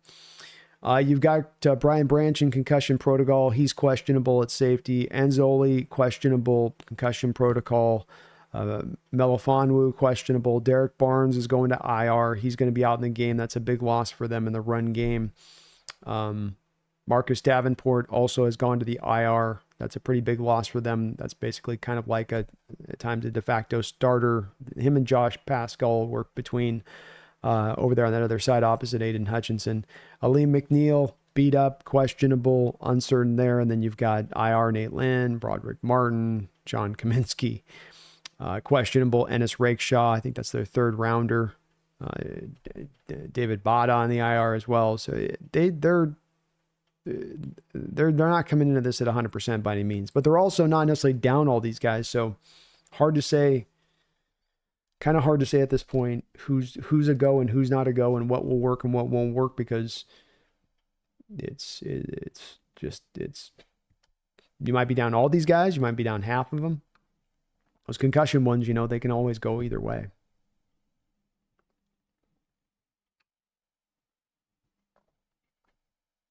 Alex says, please don't underestimate the Lions, especially their defense. And Seattle's defense has to stop the run. I think this game will be close. I hope Seattle wins. Finger crossed. Go Hawks. I see the same way. I think this is a close game. And we've seen the last 2 years, it's been very even down the line already. And that run game for that Lions team does kind of freak me out a little bit. It's very effective. They're hitting us at a time where we're weakened. And it's already was kind of a bit of a weakness before we got weakened. So I'm very concerned right now when you look at that, what they'll be able to do against us in the run game. Actually, TJ Hawkinson's now with the Minnesota Vikings. He's with the Vikings. I think he's injured, though, if I'm not mistaken. Peters is available. Are we that desperate? Asked Tony. Yeah. You came into this year as you can only really roll with 4 tackles. This is the numbers game of the 53-man roster. It's not like Schneider forgot to turn off the coffee pot here. You only have 4 tackles on a roster. So Charles Cross, Abraham Lucas, Stone Forsythe, George Fant.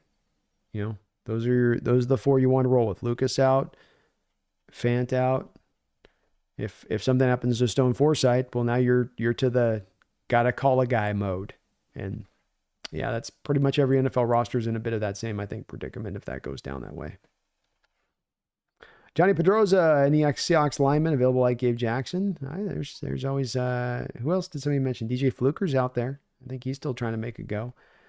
I don't think the vet guys would really work with the spread system as much, maybe. But I'm sure right now John's probably looking under every rock. Shaking every bush.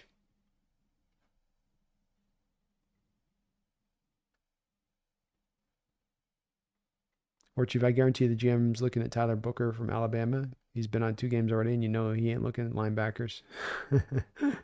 Probably War Chief. It's like, I get this thing fixed. John says, I'm rigging the results, putting catnip in the bowl.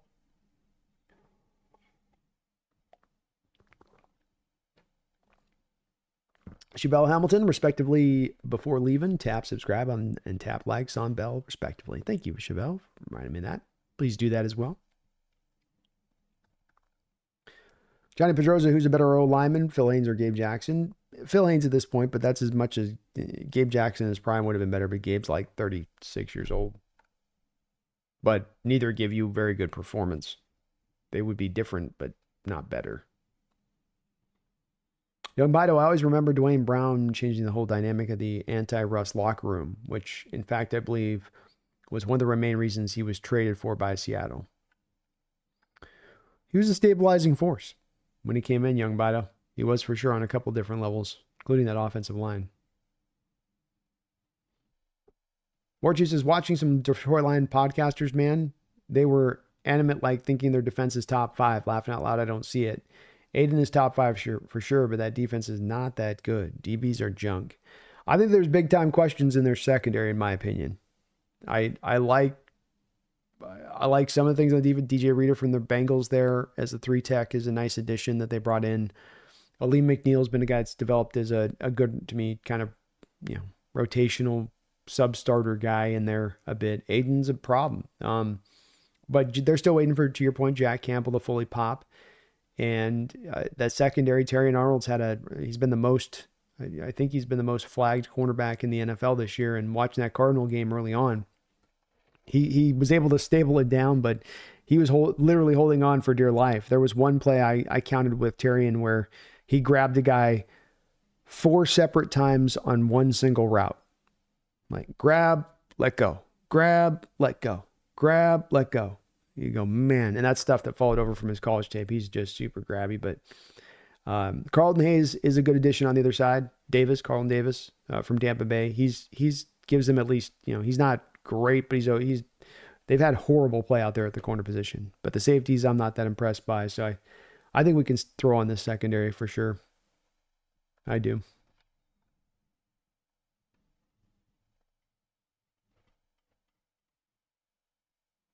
John says, why not start Christian Haynes at left guard? He was pass blocking stud in college. I think the team likes the vet out there. I think they like the run blocking ability of what Lincoln brings. I think that he would be an upgrade as a pass blocker, John, but that's probably, I'm just guessing this is probably what the coach would say if we asked them behind closed doors. They'd say, yeah, but he doesn't give us quite what we can get from Lincoln as a run blocker. Or they just want a vet in there with the new guy in Connor and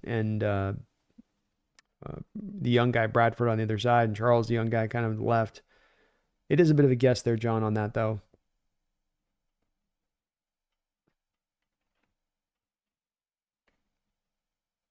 Johnny says, play Kenny Mack on first, second down, sharpening the rest of the downs until K9's back. I'd like to do a little bit of an offset, man.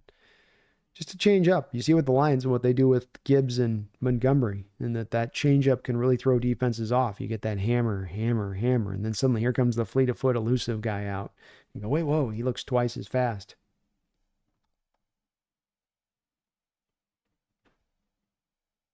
Yeah, I'm so glad after listening to another peak press conference, we got to do better. Yeah, that was the part, those words always rang hollow, didn't they, a little bit AI, because there was an absence of accountability.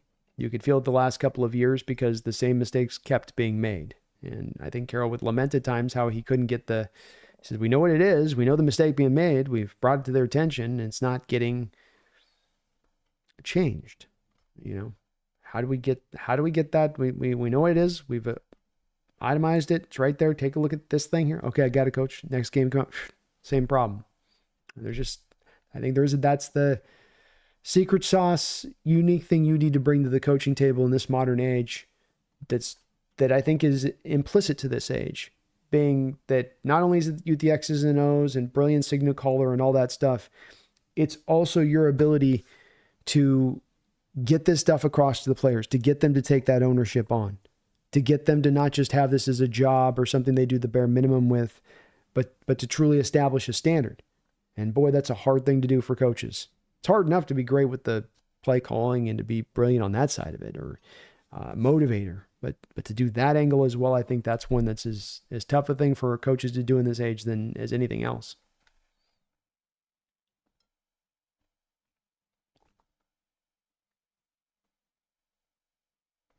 You're going to Rams dude on the round tables and stuff for Light Pro. Shut up. Cameron, I love that response. Isn't that what I'm here for? Yeah. You love to hear he's going to be willing to be the enforcer. That's another thing. Some coaches don't want to be that guy, They'll take it up to a certain point, but it's not something that they want to wield. And I think sometimes you got to be just willing to wield it. Not, I'll bring it out at the last straw, I'll pull it out. Sometimes you got to kind of lead with it at times, depending on the situation, depending on the player.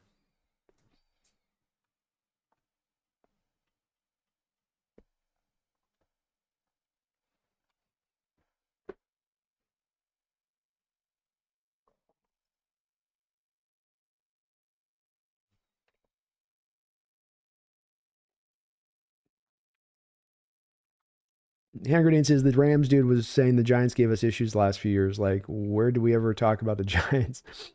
Also, did we not see the Giants game last year where we had 10 sacks? Yeah, I had a couple of those. Sometimes it's hard to keep up on some of those, you know what I mean? Where I'm like, wait, no, that one and that one, no, that. But yeah, he's feeling himself on the Rams, man. We'll see how it goes for them. It took everything. It took all the magical elements this past week. I think they had to sacrifice a goat to make it happen for the Rams to get that win against the Niners. Brian says it would be cool, way cool if DK can get those deep 70-yard bombs about 6 more times this season. That dude's an effing beast.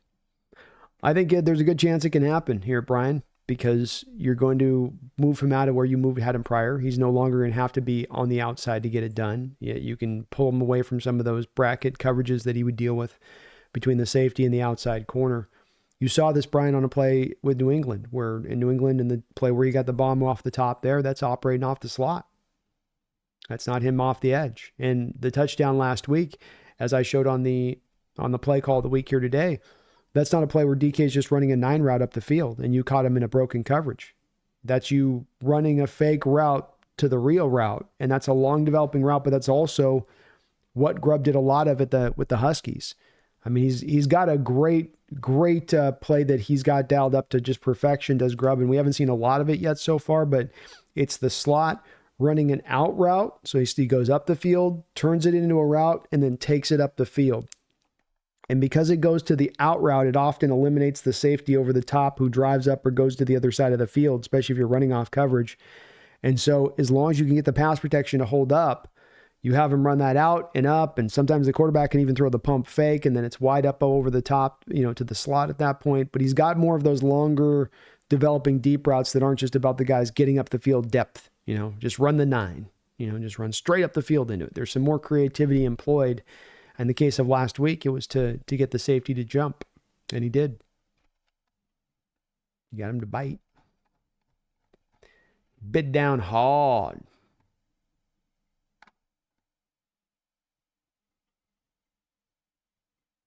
John says, where'd you get this one hit different recording? I found it on YouTube, and it made me laugh. I had to put it in there. It's cracking me up.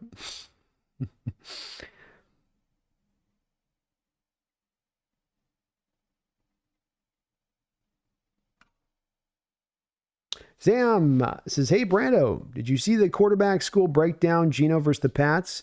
He goes into that DK touchdown showing how Grubb tricked the defense into believing a short pass because the motion man coming to block. I did, Sam. Yeah, I definitely did. I did also, I did a video drop on that here with the channel on that very play as well, showing that off because Sammy actually pulled a page out of Bill Belichick's playbook there on the motion man going back across the formation like that and then setting up in pass protection. It's a wonderful call by Grubb. That was my play call of the week last week. It's not just DK getting in the slot. It's how you set up the play and having a plan against cover 0 blitz, as that play was also that. And so if you can kind of itemize it as cover 0 blitz, and then you could kind of work around that in your adjustment, specifically that motion. But I did see JT, and JT's been killing it this year. He's been funnier than he's been in the past even. He's been making me laugh a couple of times. Chad Lundy was talking about with Bo Nix on against Seattle, where he's like, this is like when they tell you to just come back to the backside play and let it rip. Like, don't even care if it's intercepted. He was going off. It was pretty funny. Y'all in his 3-4 in the top 3 corner. As a coverage guy, he is.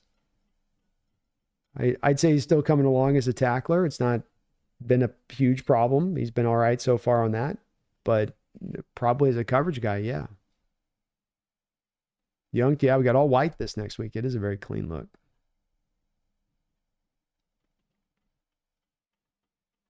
He says, all the Seahawks need is Jason Peters, Dwayne Brown. Yeah, maybe we call him Dwayne Brown. Maybe Dwayne's got a little something left.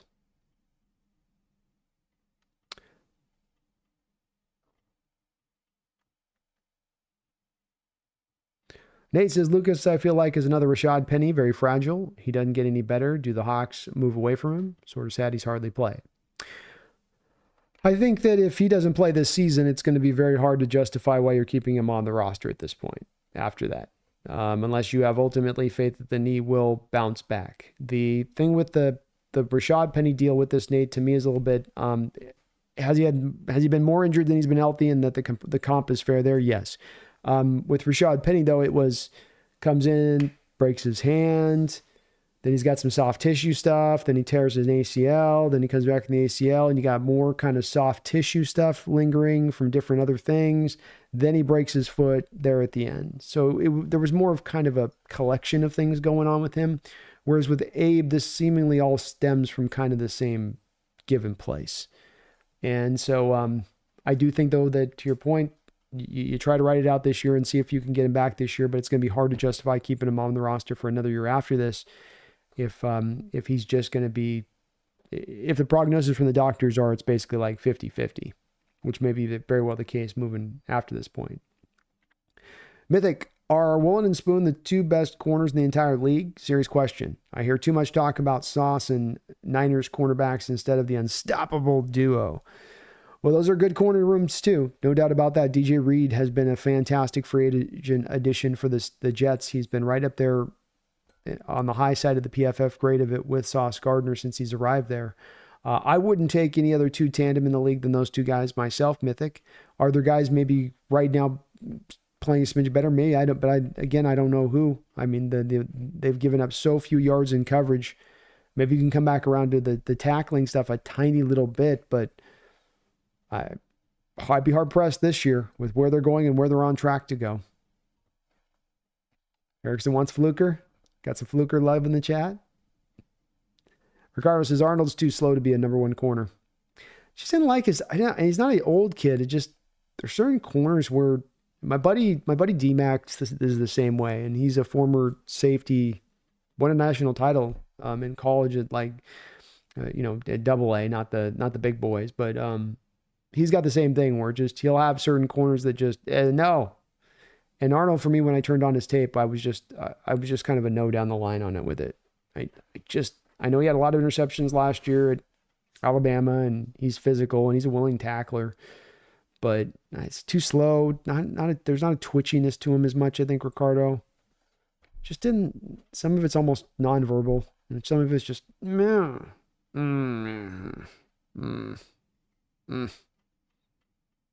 of where I'm at with him. DK should be able to rip it up on him if he's aligned with him. Yalin says bold prediction: the tight ends on the Seattle will lead the team in receiving this week. Maybe. Lions are going to make a big emphasis on stopping DK. He's beat up on them pretty good the past couple of years, so there's going to be probably a lot of sliding coverage to his side. That's going to open things up for somebody else. Love seeing last week in Geno. Willingness to really get down there and hit Fant. Those routes are going to be so open for him so often. Just stop routes right in the middle of the field. 8 quick, easy yards every time.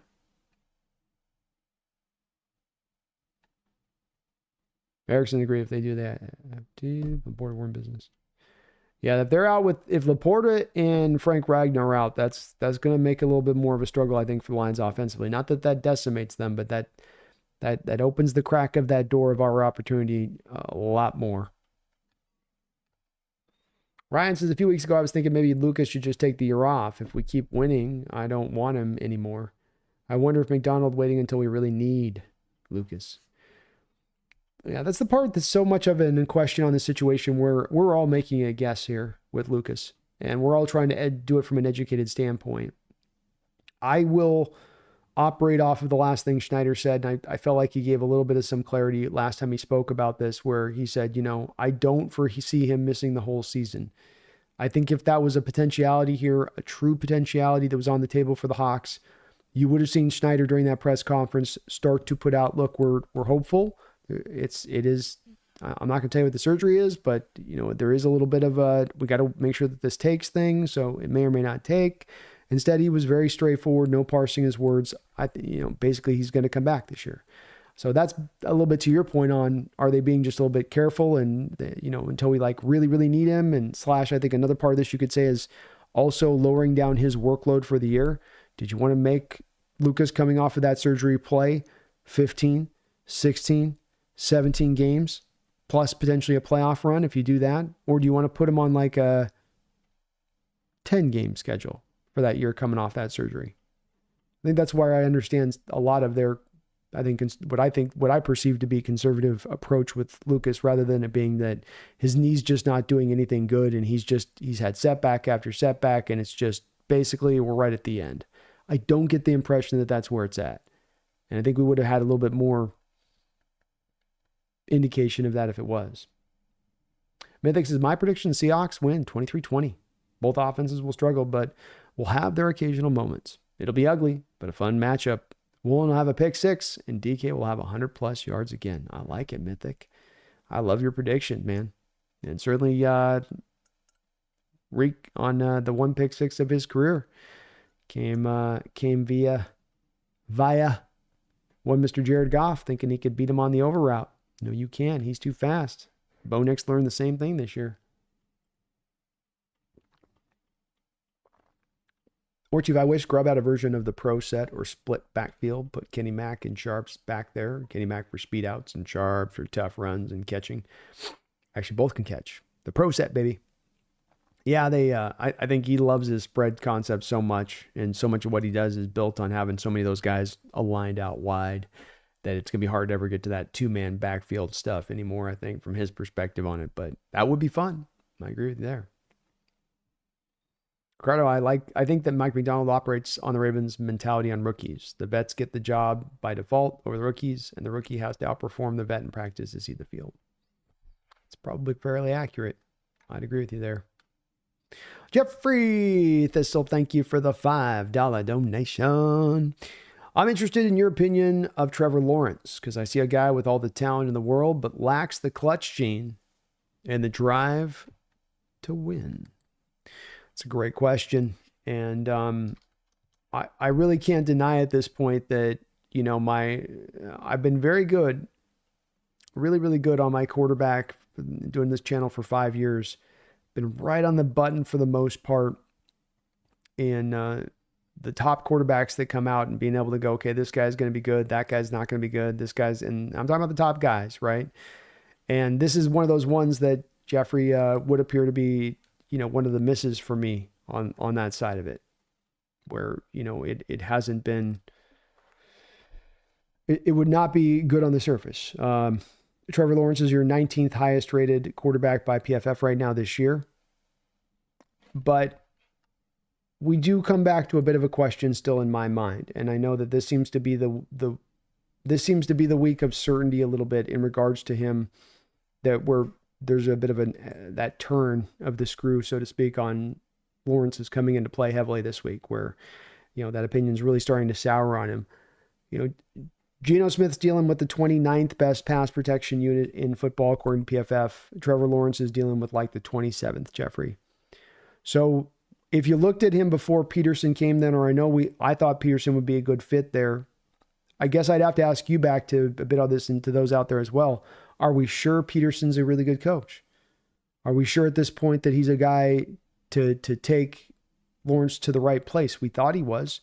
But the fact that you're a couple of years in from Peterson's perspective as an offensive-minded coach, and that this team still doesn't have an offensive line that can pass protect to, you know, get him comfortable back there is, I'd like to be able to remove that question, right, Jeffrey? Because I'm with you. I think the thinking on this, on some of the stuff you see where the one boneheaded throw he made over the top, a couple of things where he just unforced errors at times that have nothing to do with pressure, completely validly point back to maybe this guy just ain't it. But as I always say, it gets hard to eliminate that if you go, how's the defense been? How's the pass protection been? He's just starting to get some playmakers in there now that are really legitimate to me, unless you want to say, you know, Christian Kirk and Calvin Ridley dropping every other pass last year was that. But I do think that he's at that point where you've signed this contract now, and I do believe once you get out of that rookie contract and you said, pay me this amount of money, those excuses have to go away. And that's the other part about this supporting cast or not. You're going to demand to be paid $45, $50, $55 million. You do not get to come back as a quarterback to the team, in my opinion, and be like, supporting cast, please. You're taking up all, what are you talking about? We'll get you as much as we can. You understand you're taking a big slice of the pie. No, I'm not. What? I can't hear you. What? No, I'm not doing. You're taking up $55 million of our cap every year. You're going to hinder our ability to give you that support. You're going to have to elevate a lack of a true grade A supporting cast, because partially how much we're paying you, unless you expect us to draft perfect. Just draft perfect then. That's unreasonable, Trevor. I mean, you're gonna have to elevate this crew a little bit. No, I don't. No, don't have to do it. What are we paying $55 million for? My hair. 80% hair, 20% performance. But I don't know on the clutch gene part. I would have liked to have seen Peterson have things a little bit more feeling like everything's been handled in front of Trevor and he's failing now, and you can very solidly put that failure at his feet. And I have a struggle to be able to quite put that at his feet right now. I feel like I kind of can, I guess, Jeffrey. But I will admit this one's looking like right now as we continue to progress, maybe one of those misses. Thank you for the donation, Jeffrey. Appreciate you for that. Dig any word on if Haynes has been getting any reps with the ones this week? I do believe McDonald said he was going to be getting some run this week in there. Warchie says, Brandon, hey, I just want to tell you also the shades on the round table was a good choice. The non-Seahawks chat was so mad at you wearing for shades. The haterisms came out, but we had your back. I know my people have him in there. I do. I knew the second they told me, they were like, man, we've got 550, 600 people in here. And I was like, yeah, I bet. Our people show up. Our people will show the love. Our people will be there, I always know you guys got my back. No doubt about it. So, and I was going to wear the shades coming out 3-0, up basically 2 games in first place. They're all going to have to eat it on that one. Thank you, though, man. I appreciate you guys. Boo. Hawksnest, have you looked at Caden Salter? I thought he had some good throws in the second half for ECU. I thought I had his name written down, but I don't know if I checked him out yet. I have started my my look-see at guys, but admittedly I've not gotten on that one. So Caden Salter.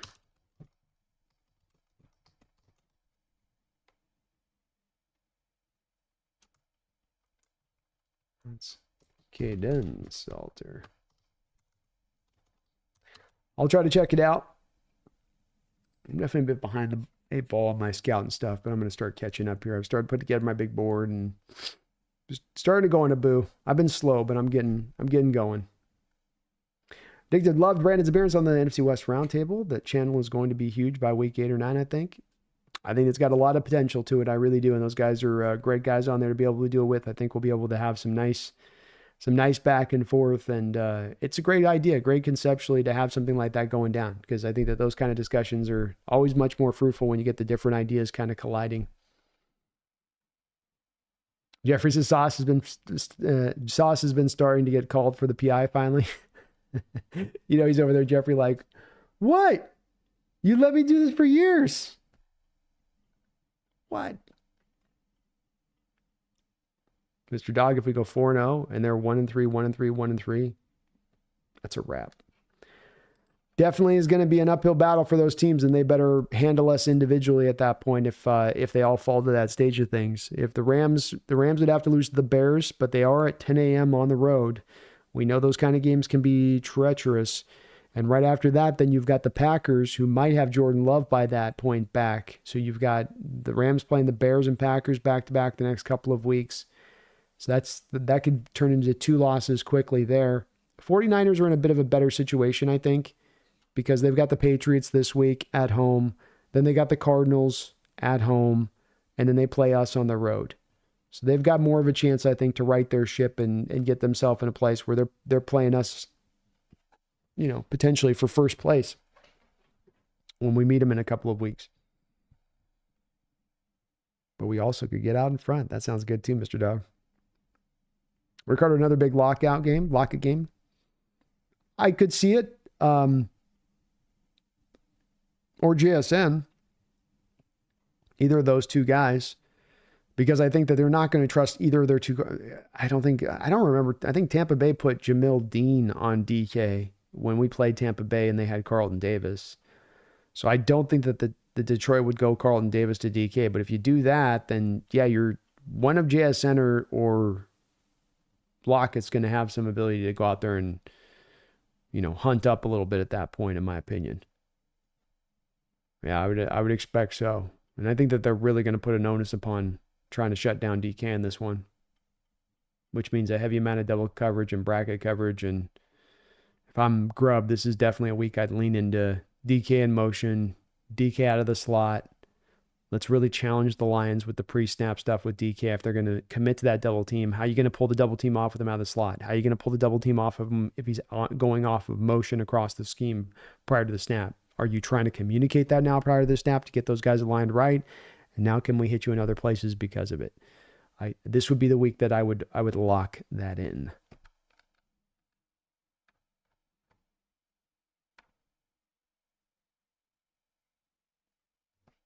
Johnny says, do you think Seahawks need another guy like Rayshon Jenkins that can play inside linebacker safety? And I'll take Fluker over Old Peters as an O-lineman. Oh, yeah, Fluker's 9 years younger there, Johnny, I think, so he's definitely significantly younger than Jason. He's up there. You probably don't. Not at this point. I mean, we get to the offseason, we'll see where it goes. But, the nice thing is with these safeties playing like they are, they're both on still another multi-year deal beyond this season. You don't have to do anything at the safety position after this year because Rayshon, you signed to a 2-year deal with how you set him up. So you're okay there. I think Johnny long-term, there's depending on what they do with Dotson, it's more about looking at an inside linebacker guy more purely. But I think that they like what they have those two guys back there. And then I think they like Johnny too, because he's talked about him a couple times, Kobe Bryant as well. They like how he's performing. You got Wallace back there as well. You got a lot of sub-safety guys that can do different kind of things, which, to your point, I think they're would be more open to the inside linebacker with where that depth's been. But it's all good right now. None of it needs, I don't think, to be addressed at the moment. And I'm okay with bringing back Fluker. The one thing with Fluker is he's 6'10", 6'7", and doesn't move all that well. And you do need, ideally, mobile linemen in the scheme. But he's a big man, that's for sure. Orchie says, I just don't see how Detroit beats us other than home field advantage. If we lose, that's completely our fault. I don't think they're a better team at all at this point. I don't think that they're necessarily a better team either. Part of my counting into thinking it's going to be hard and a bit of an uphill battle to come out with a dub on this one is, motivation. I think it's the thing that's the hardest for us as fans to gauge of that teams, and also the thing that we wouldn't like to ideally think about it, right? Like you like to think about it every week. Your team's giving 100%, everybody's 100%, all oars are in the water, everybody's pulling as hard as they can. That's the ideal in your mind. But I think the NFL is a long season. Training camp's long. Then again, this season's long. And I think human mentality and human nature can be to at times have some times where maybe you ease just slightly in one direction. You ease just a little bit off, just a tiny bit. Whereas then you have another team that's chomping at the bit in that moment, that's fighting their tail off, that's doing everything they can. I think that this happened with the Rams and the Niners last week, where the Rams were going to throw everything at them and the kitchen sink. And the Niners were kind of not as much with that sort of sense of urgency. And so I wonder coming into this game, you're shorthanded to the place that they can most attack. You're on the road. You start out 3-0. You're going to have a Lions team you'll have to have now beaten 3 times on the road in 3 straight years. A good Lions team at that. That's hard to do. I think there's just that, to me, there's that sort of silent motivation part that isn't there in the stats that you just wonder if Campbell will have them really amped up for this game because of that. They've kicked our ass for 2 years. You're going to let them do it again? No. And it is a toss-up. Yeah, I think that you're right, Jeffrey. The odds makers, anytime they go to the 3-point line, 3 points is what you get for home field advantage by Vegas is accounting. That's what the home field advantage is worth. So they'll go 3 points. So they go a half. It's basically a toss-up. Trent says, Brandon Perna from That's Good Sports hit us with the curse wheel. We're screwed. Damn, why do you got to do us like that again? He saw it was going good for us, and we won that first week. I know he's jerry-rigging the stupid wheel. He's got... Perna's the kind of guy that'd have a magnet back there. Okay? He's the kind of guy who's got a magnet back there just like they would with Vegas. Like, click, click, click, click, click. Ding, ding, ding, ding, ding. Oh, look, one more extra to Seattle. Whoops. Mr. Dog, don't know if K9's going to be back yet. They're being very... McDonald's going to be, and we're going to have to get used to this, very, very, very hidden with the injury situation. A lot of these cases, we might not know to these guys until literally the start of game day itself as to who is and who isn't playing when it comes to that. Y'all and Brandon, how's the bets been going and anything catching your eye Monday night on the hammer? Yeah, let me give you my picks for this week. I've won a couple. I do little $10 drops and I get credits on the account through through my sponsorship with them. So it's not, technically I'm not trying to go high gamble city, but I do like going on there and playing with some of them. I've been going running back heavy lately because so much is problem with right now on some of these lines is that everything gets based upon what you think the passing would be, on prior years, and passing is so down and scoring is so down, and it's kind of messing things up when you try on some of these to find the right place at the line, With that said, let me give you mine for this week here that I got going out. If I can find it, there it is.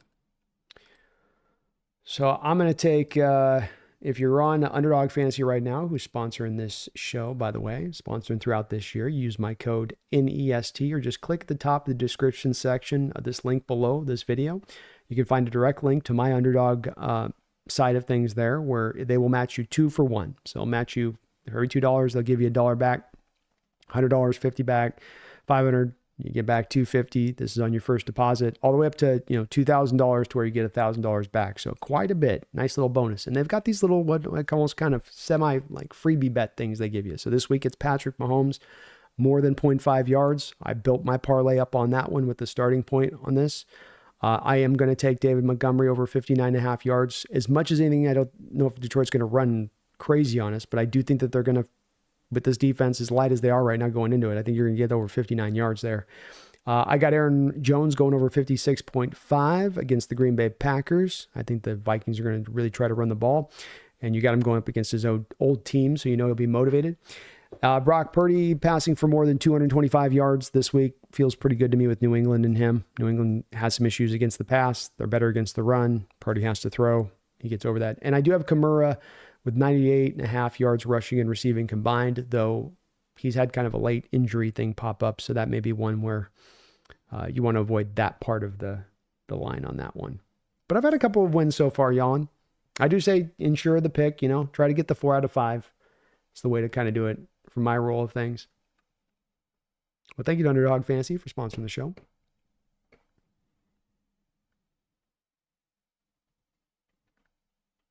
I definitely on the Underdog doesn't do as much the lines on the game, but there's been some good lines out there, especially in regards to our Hawks. Wayne G says, if the Hawks win in Detroit, then you can say the Hawks are legit. I think starting out 4-0 at that point, going on the road and winning in Detroit, you can just say all you want about the competition, but I would agree with you. You don't get to a 4-0 start in NFL, and I don't know how often the Hawks have done it in their history. I would imagine only about 1 or 2 other times. So it's a bit of rarefied air to get into, even though it's only 4 games into a season to be there, and I think it's an indication that things are going good. Big Docs, Brandon, there's a rumor going around that Al Pacino will be making a guest appearance on the NFC West Roundtable. At least that's the rumor. Oh, I'm coming. They're going to have to deal with me.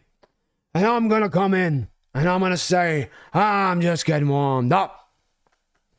You think you're going to win, Rams? No. You think you're going to win, 49ers? No, you're a bunch of bums. You're losers. You're going to lose all the way, and you're going to be injured the same time because you're nothing. Hell's going on, but I'm coming in hot. I'm coming in on fire. Mr. Dog, Trevor Lawrence would have been a good quarterback for Carolina with Dave Canales. Yes, I would like that a lot better. He needs a kind of guy like that, it feels like. And I thought Peterson was going to be that guy. I did, based on the work he was able to do with Wentz in Philadelphia. But that you have pass protection where you have it right now, this many years into the Trevor Lawrence experience, to the point you're giving him this next contract, is disconcerting and an indication you're not necessarily getting that stuff right at the head of this. Ricardo says, Brandon, you have a Al Pacino. Ricardo says, Brandon, can you have Al Pacino say Braxton Berrios has a great ass? Braxton Berrios It's a great ass. And your Dolphin team is all the way up it.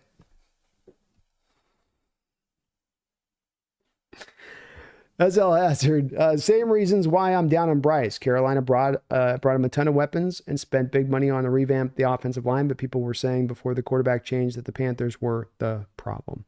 Yeah, that's a fair way of putting it on that one. I would look at it the same way. It's hard to find those same excuses for Bryce when you have a top 10 pass protecting offensive line, when you did bring in those weapons around you. You know, when, hell, you go out there and watch a guy like Andy Dalton perform in that same offense and perform well. And you go, okay, it's kind of you know, and this is the hard part of evaluating quarterbacks on that, because you really would like to be able to evaluate them without having to put all the good stuff in place before you hit the evaluation point. But I think if you do that, you find yourself potentially missing on a guy who could be a good quarterback in this league. You just want to eliminate that on the table and play. Mythic says quarterback salary should be capped at $50 million a year. The guys making anything above that should be the last to ever do it. Things have gotten ridiculous a long time ago. I agree with you on this, Mythic. I think it's in the NFL's benefit at this point to go to a quarterback salary cap. I don't think that they should be making the amount of money that they're making, and it's not good for the sport. Bottom line, it's not for the better of the sport. It's not better for the fans. It's not better for the teams. It's not better for the locker rooms. It only benefits one party, and that's the select quarterbacks who make that amount of money. And that doesn't seem to be enough to drive in that way. 12th Door Chad, do you have a prediction for Monday Night Football? I do find myself leaning right now, and obviously, Chad, right up to the point of the game, your mind can kind of shift on this one. I wrestle with this one a little bit, and some of it's going to be based upon you've got something like 8 or 9 Detroit Lion players that are on that line of either being able to play or not play, or play in a very wounded state. And if they are in that wounded state or they're not playing, then we can come out of this with a win. If they're able to really, for the most part, assemble out, you know, Brian Branch is able to play, Ali McNeil's able to get out there and play, Ragnow's out there struggling through, but he's trying to make it go.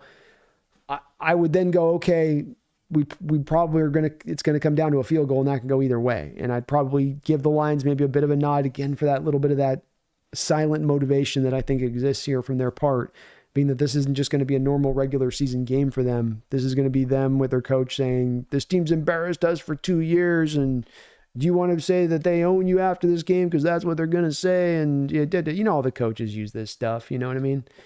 They use this type of stuff, and sometimes it can work. As cheesy as it might be.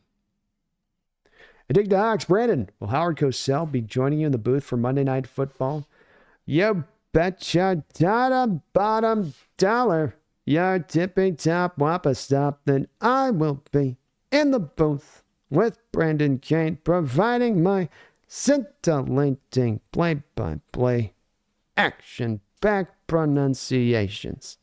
Stay with me, Howard Cosell and Brandon Kane on Monday Night Football, the best production on television today.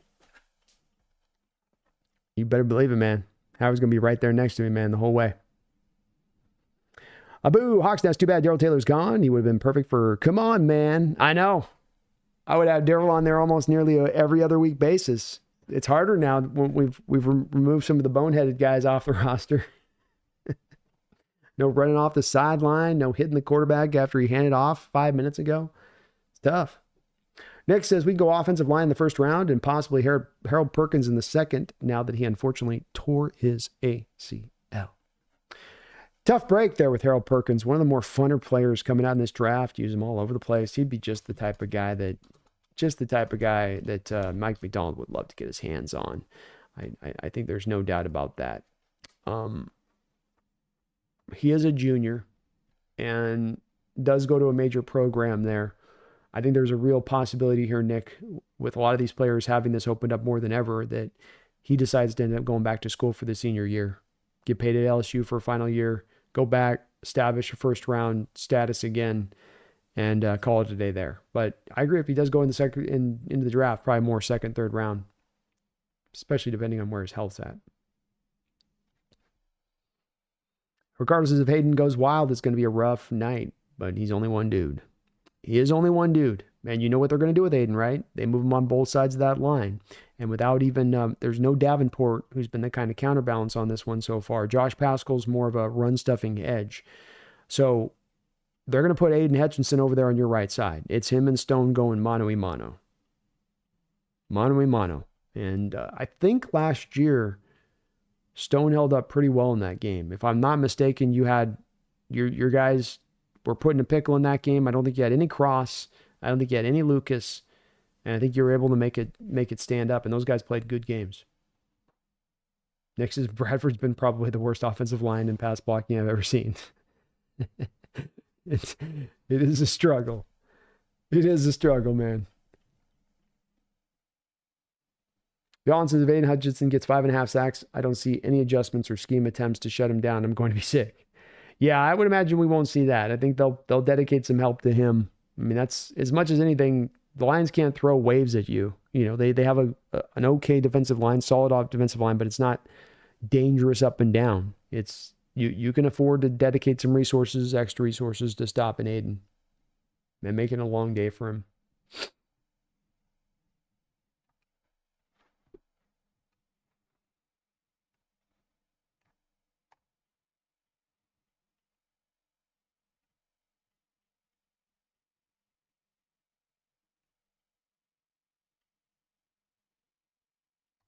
Azell Hazard says the Lions decided to borrow the Panthers jersey for the big Monday night game. They did, yeah.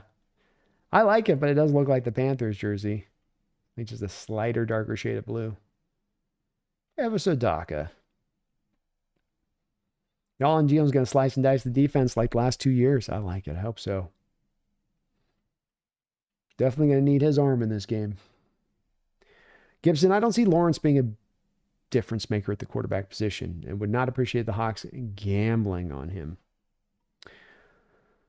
Yeah, he's definitely a guy that, you know, maybe the tough part there with the Jaguars, they just signed him to a contract extension. So it's much like the Tua or any number of other QB situations. Even if they wanted to pair off of him, they probably couldn't. That'd be a down the road kind of situation if it was ever happening. But hopefully the Jaguars get the line right there, and then we can fully figure out one way or another of where this kid really fully is at. Yeah. Ryan Ball, 97 likes. Thank you for reminding me of that, Ryan. Folks, we got a lot of folks in here. Well, 155 right now. Let's, if we can, hit that like button. If you could for me. Helps out my channel. Helps me grow. Helps me get seen on the algo. On the algo, read the amount.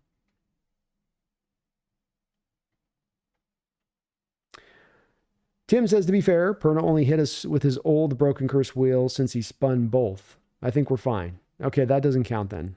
We're good. He's trying, though, Tim. He's trying to test our patience. He did it to us last year, and he's trying to do it again. I don't appreciate it. Addison, hey, Brandon, I'm a little tardy to the party. What's your take on the Jason Peters thing? I'm assuming that we are getting him for break glass in case of emergency situation. Yes. McClendon Curtis, who played a lot of right tackle for you during the preseason, is not a tackle. He's a guard. That's where he's best suited. So you keep him at guard. You keep him at guard on the practice squad. You probably feel a little bit worried about where George Fant is on his injury and how long that injury is going to take. And you think, well, what happens if Stone goes down? What do we have behind Stone? And not a whole hell of a lot. That's not good. So I think that there's more of this at play of where you just don't want to go to McClendon Curtis more than it is anything indicating off Abraham Lucas. Probably a little bit of the Fant thing coming into play. And look, he's not going to be particularly great if he goes out there. Is he going to be atrocious and god-awful? Probably not on that side of it too. So, you know, he can come out there and give you something somewhat stable. But it is what it is too, where you're going down to the fifth tackle. You're going down to signing guys off the street. If it gets to that situation, you're holding on for dear life a little bit.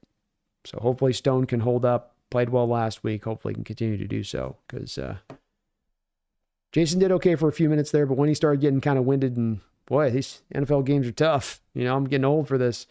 I think he started to kind of wear down a little bit. Ended up with an injury as well.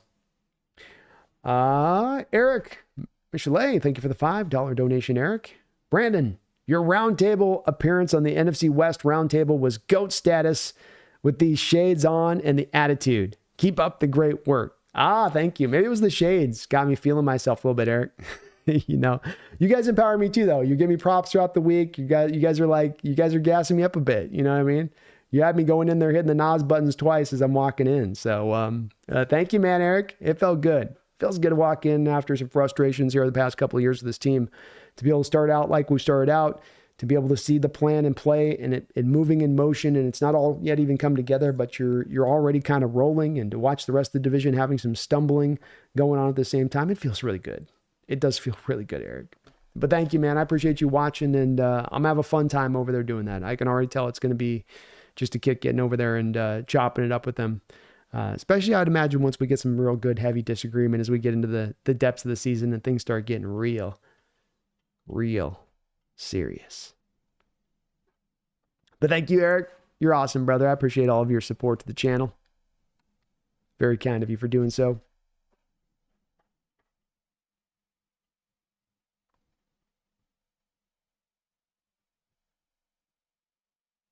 Addison says, I don't think a 42-year-old Jason Peters off the couch is a better player than Stone. Probably just pursuing him for depth, I imagine. Yes. Because it's the McClendon Curtis thing. You've got, you don't, all teams are really, for the most part, just going to have 4 tackles on an active roster to start a year.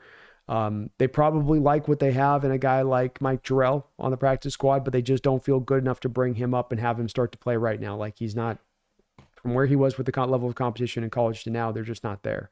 So they look at it and they go, okay, you had you only can carry your 4 tackles on a roster. You have Cross, Lucas, Fant, and Stone. You've lost 2 of those guys. You just want to reinforce things a little bit. It's definitely not bringing Peters in to overtake Stone. That's for sure. Chris says, I saw a CBS mock today that had the Hawks taking Sanders at 17.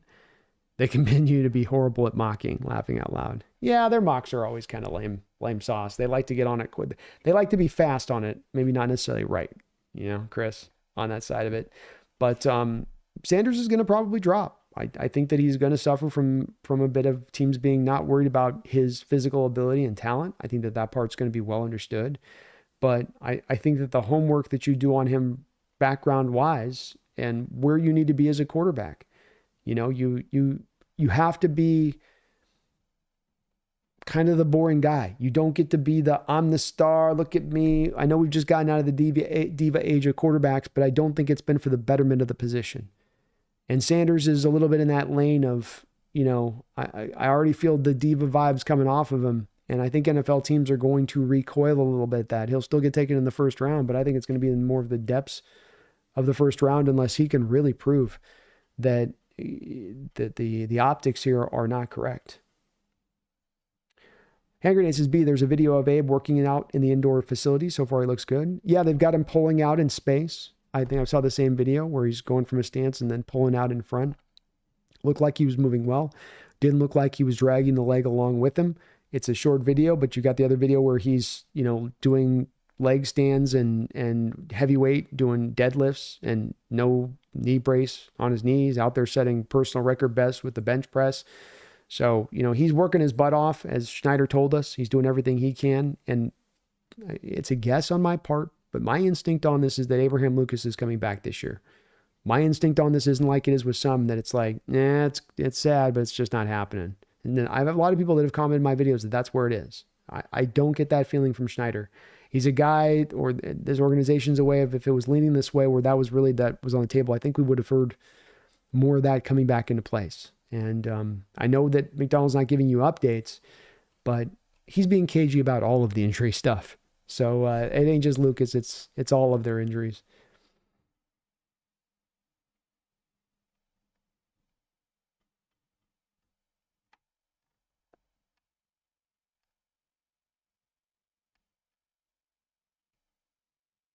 Yeah, Ricardo. Peter's backup right tackle option. That's it.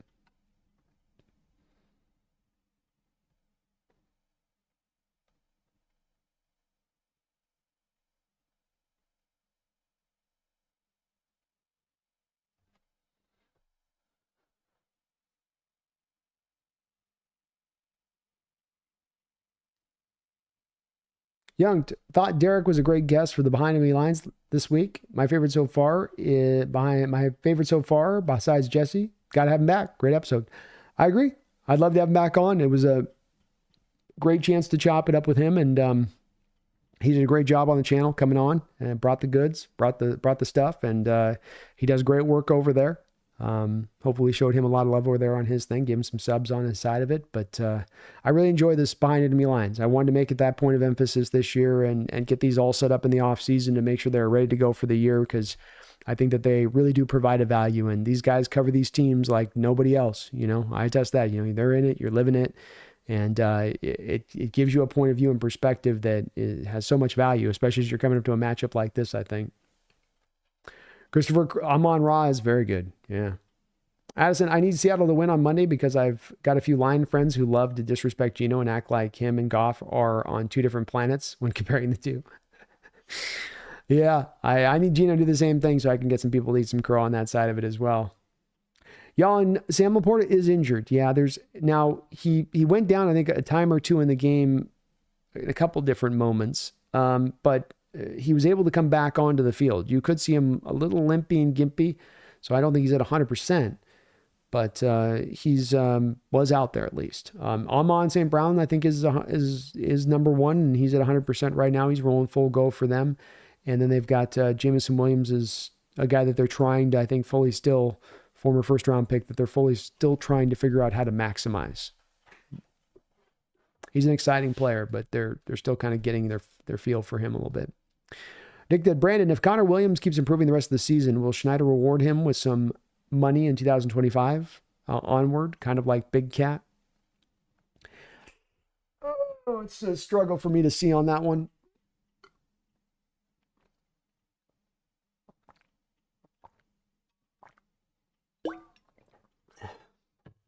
I've been looking at the situation heading into next offseason, and you don't have a lot of free agents on the board, but I think you're going to deal with the following contracts this upcoming offseason. Geno Smith, DK Metcalf, Boye Mafe, Tariq Woolen. And so 4 contracts right there.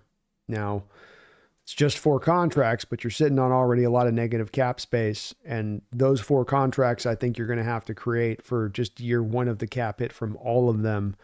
You're going to need to find a way to get a good amount of chunk of change created just to sustain the bonus money off the first year of the hits on those deals. I think it's going to leave you in a place where while you can get those deals all signed and there's a little bit of extra money out there to be done, if Connor goes out and rounds into shape, and it's not been great so far here at Dick Talks, I think he's still trying to find his footing from injury, but he's heading towards 30 years old. I would be surprised if Seattle had the money to retain him and kept him in house. I'm not against it, but I think that this becomes a little bit of, there's only so much money to go along, and you're talking about DK being $32.5 million. You're talking about Geno being well over probably $45 million per year if you're re-signing him to an extension. You're looking at Tariq Woolen pushing probably up in about $23 million a year. You can kind of go down the list on this one. Boye Mafe, 26, maybe 27. So it's a lot of money, a lot of contracts to be handed out. Only so much money there is going to be available to do so with.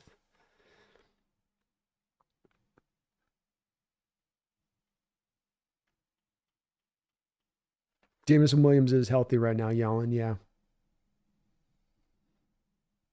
Still figuring out how to use him, though. Nick says, I want absolutely nothing to do with Sanders on this team. The ship has sailed on possibly getting Cam Ward on day 2 and letting him learn from Geno for a year or two. So I'm out on these quarterbacks. Fair enough, man. Fair enough. And I'm in about the same place on Sanders. I'm certainly still open on Ward, for sure. But with Sanders and where he's at on it, that is a bit of a different tale for me too. I just don't, throwing your offensive lineman under the bus is one of the worst looks you can have as a quarterback. And that's not the only moment he's had of sort of cringiness here. And I don't know how that light suddenly comes on if it hasn't already come on with you having a former NFL player showing you the way in the ropes. It's like you sort of learn like the worst habits from your dad at times rather than some of the best when it comes to that attitude you carry on the football field.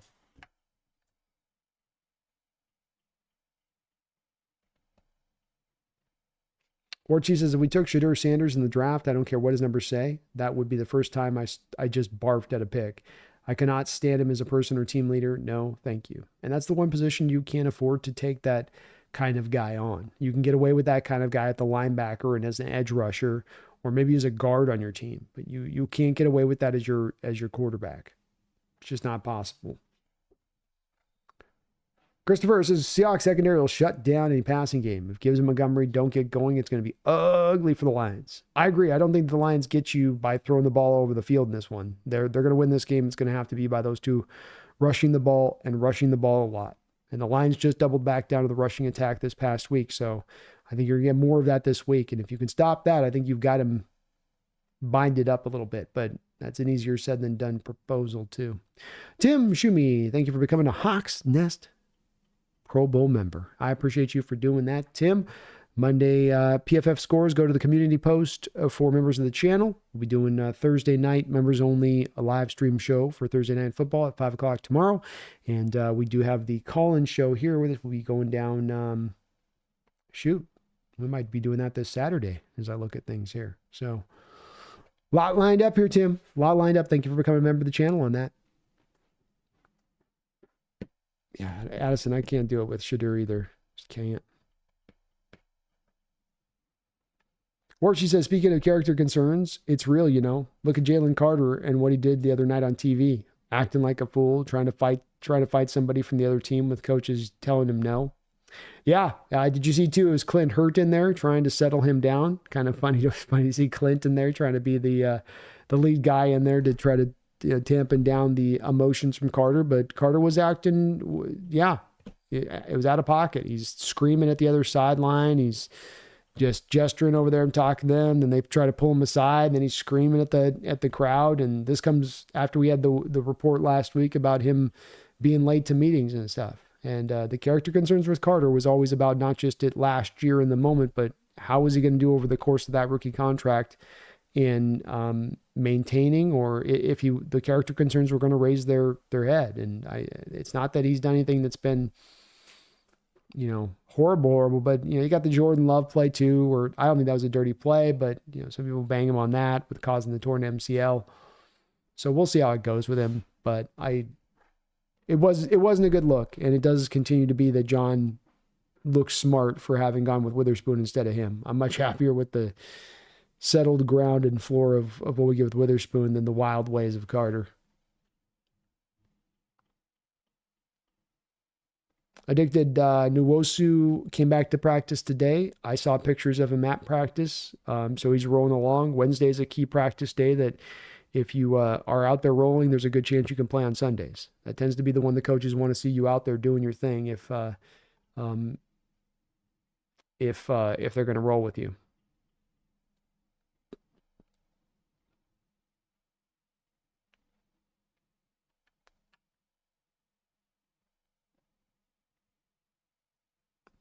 Addison says, if we win on Monday night, then I believe we will be 5-0 with a minimum 2-game lead in the division heading into the Niners game in week 6. Hard to see you losing that Cardinal game the week after, right? If you're rolling like that, if you're able to take them down. Now, it will be a bit of a shorter week, of course, take on that Cardinal team because you're coming off a Monday. Giants. Sorry, it's the Giants team. And yeah, you would think that you could be able to handle the Giants. Pretty much every which way of blue, especially considering the Giants are coming into our house on that game. So 5-0, you've set the stage in a big time way. If you can get to that stage, win this game could be huge for you as far as the amount of room for error it gives you going along the rest of this year, if they can do it. And yeah, tomorrow we'll learn more about the injury situation. Though addicted, Nwosu did practice today. And Brandon did a video on the cap situation, and odds are we can't afford Williams. Yeah, just a little bit too much. If you were going into this offseason with more cap space, it's more of a possibility, but the cap space is going to be very, very tight as it is. You got the room to get those other ones done, and that's the part where some people are going to get tangled up because you're going to hear some content creators trying to tell you, and people are going to kind of clickbait you, Seattle can't afford DK. Seattle can't afford you. Seattle can't afford Woolen. It's either Woolen or Witherspoon. I think you're getting a little bit of this. In my opinion, no, you can get them all done. You can get you have the flexibility from a cap standpoint to get them all done, but you don't get to do any extras. You don't get to do any extra splashes on the already 4 splashes you're going to drop. That's the key on that one. Nick says, I really think there is no way Connor resigns with us. Like B said, we have some really big time extensions coming out. I'd rather reward our longer term younger players than Williams. It's a good way of putting it. something to it in that you give him the big deal. It's 4 years, $55 million. A guy that's had multiple lower leg injuries in the past. I don't mind him on a 1-year prove-it deal, but I might get a little nervous for a guy heading into his 30s on a 4-year, $50 million deal with that injury history in his past a bit. That might be a bit dodgy there. Addicted Brandon, good point about the other players getting paid, but can't they juggle a little and get Williams paid too? Figure he'd be the cheapest of the 5. I think a big part of him, pivoting on this prove-it season, unless he has just a middling year where he's not 100%, he wants to come back and try to do another prove-it year, or he takes a much lower deal. I'd anticipate he'd get somewhere in that four-year, $50 million territory of things, or 3-year, $38 million, something like that, maybe $35 million. And as I understand it right now, you're $22 million of negative money in the books right now, Addicted. So you're currently not with cap space. You're currently $22 million over the cap as it stands right now. You have flexibility to move money around, but once you move all those numbers around, you're moving them around. As I said, there's those other 4 contracts. And remember what those are all real big market deals that are going to carry a lot of bonus money. So when I run the numbers and take all of that bonus money and all of the first-year base hits of those 4 players and stick it on next year's cap, understanding then you want your reserve fund of $7 million, you need another $6 million put aside for your draft picks, and practice squad, I just go, there's not enough money there to make it work. They could potentially do it if they get super creative with the contracts, but I don't think Schneider's going to get that creative with it, where he'll just probably look to try to draft it or find a different way.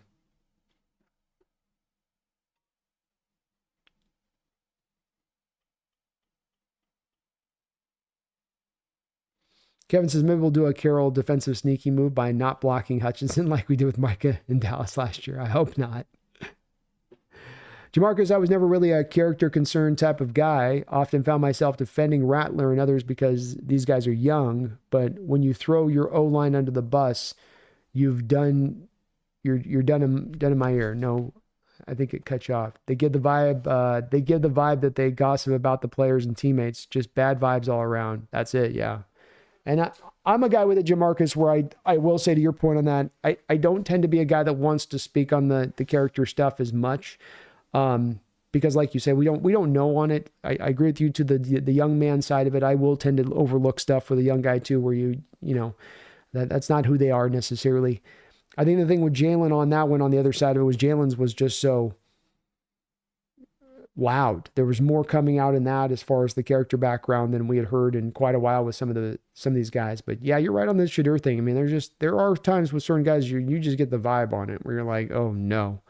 And I cannot remember Jamarcus, what was it? Maybe Jay Cutler pushing his offensive lineman like 20 years ago on Monday Night Football.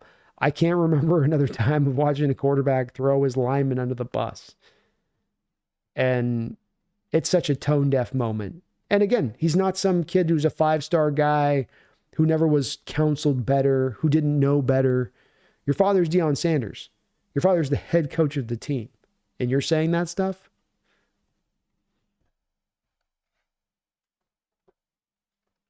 The dude does not abide.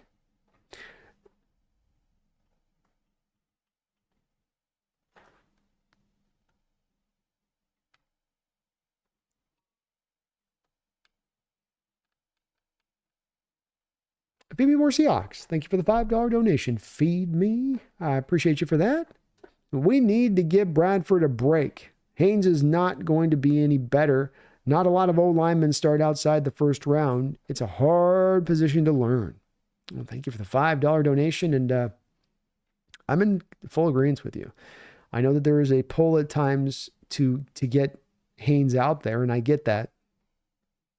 But I think that you also are going to potentially just have a whole nother issue that you create on putting Haynes out there. Dominic Pooney is another 3rd-round guy starting for the Niners right now, and there's up and down in his performance. First week started out good. Second week was a bit of a dip. Last week, a little bit better maybe in the run game, but then when it came to pass blocking, having some issues with the twists and stunts that the Rams were throwing at him. And so it's always a little bit of a draw to go to that guy's a high drafted guy that you got the high hopes for, but I think that the coaches would have gone with a better solution if that was the better solution at this point. Now, maybe Haynes is a better solution when you give him more time down the line, another month or two in this offense, in the NFL, just a little more time to settle in. Maybe at that point he's able to, but I think right now I agree with you that, we got to trust in the coaching staff's eyes on this one, that there's not a lot of reason you wouldn't play a guy who is significantly better than your starter. It just makes sense. And I tend to be a guy like that anyway, where it's like, I can see some draw to looking at backups and guys. There's some guys I'll say, like, for instance, Laviska Shenault, I'll say, look, your offense has struggled to find consistency at times this year. Go to the guy that can manufacture some stuff at times a little bit more. But I'll rarely go to you have starter and you have his backup. You should be putting his backup out there, because it sort of also builds within by advocating for that your coaching staff doesn't understand its talent very well. It doesn't know how to evaluate its talent, because it can't even decide on who's the best player is to play out on the field. And that's okay to take that stance, but you better be right on that stance if you're going to take that, that trek, I think. Dick did, speaking of college quarterbacks, how has Rodgers been doing for the Huskies? Haven't had a chance to keep up on the team so far. I haven't watched a lot with him. He's taken over a little bit for the kid they brought from the South, but haven't watched a lot on it. I'm a little bit behind on the college football stuff, admittedly. Addison, what are your thoughts on McDonald allegedly threatening to cut players who weren't able to pass their conditioning tests? I think this renewed no-nonsense coaching style is great compared to Pete. Yeah, I think with Pete, there was a day that the style that he ran worked. But I also think that and McDonald's style has a danger to it too, right? Every coaching style, especially the more specific it is going to have the knife that cuts both ways. And with McDonald, I think it's that hard hedge approach can get players to check out eventually, right? If you're too hard. So you got to know that you can't just keep the pedal down all the time on that. You got to be a little bit balanced in how you go with that style of things. And then on the Pete style of it, I do believe there was the Addison early on that, he let those players have that kind of that control, and it was kind of loosey-goosey a little bit. And those players, instead of taking that and running with it wild and not being in control, they actually took on ultimate ownership. They lived and breathed football. They lived and breathed being at their best. They wanted to aspire for greatness. And Pete was able with that then to know that his soft underbelly to his coaching that can take advantage of by the wrong kind of players wasn't going to be with that old team. I think there's just a new model of player now that it doesn't resonate as much with them. That style of coach that's going to give them that rope. They're just going to take the rope and run with it. And I think that's what you saw from Hawk teams as we got down through the years there with Carroll. And I like this different approach from it too, Addison. I like better at this point, no, you're a pro. You're being paid millions of dollars. You can pass an effing conditioning test. You should have come in prepared to pass that conditioning test. I don't care how hard it is. You're a professional athlete. Yeah, and I like that he was on him in that way. And that sets a standard, and that lets him know there's no room here. And sometimes it would be great if it didn't have to be that way. I go back to an old Lombardi coach point at the end with Green Bay. It's Lombardi with Green Bay at the end. And he had won many championships at that point with them at the end, right? Titletown, all that. So a guy that would have earned, when I tell you to do it this way, do it that way. Yet he still lamented at the end, why'd I got to chew their ass? Why'd I got to get in on them? Why'd I got to keep them on towing that line? Tired him out, probably partially what gave him the heart attack there when he had those issues with that you can't let up. You got to kind of hold them on that line with it. And Carroll was the rare coach to where you could just go hands off a little bit and then they take it from there a little bit. But I think that's harder to do so more often than not with these players. I think that if you give them that room, they'll run with it a little bit on that side of it. I'm going to be right back, folks. Bear with me one moment, please.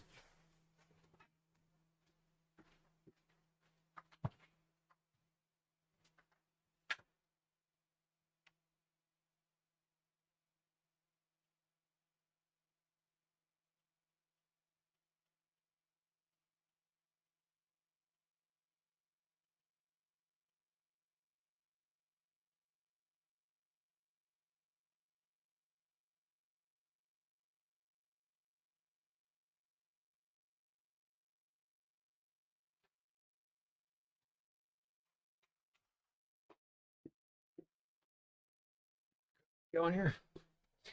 Whitney Schenk He's pretty good, but the offense is kind of boring. So though.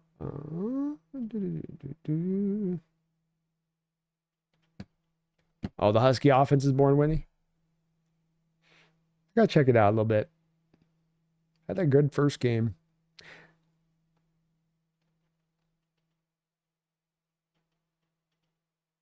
Dickie the Brand, thanks for the new OSU update. Now can you send a message to Grubb to chip block Hutchinson? Shane Waldron didn't get the memo.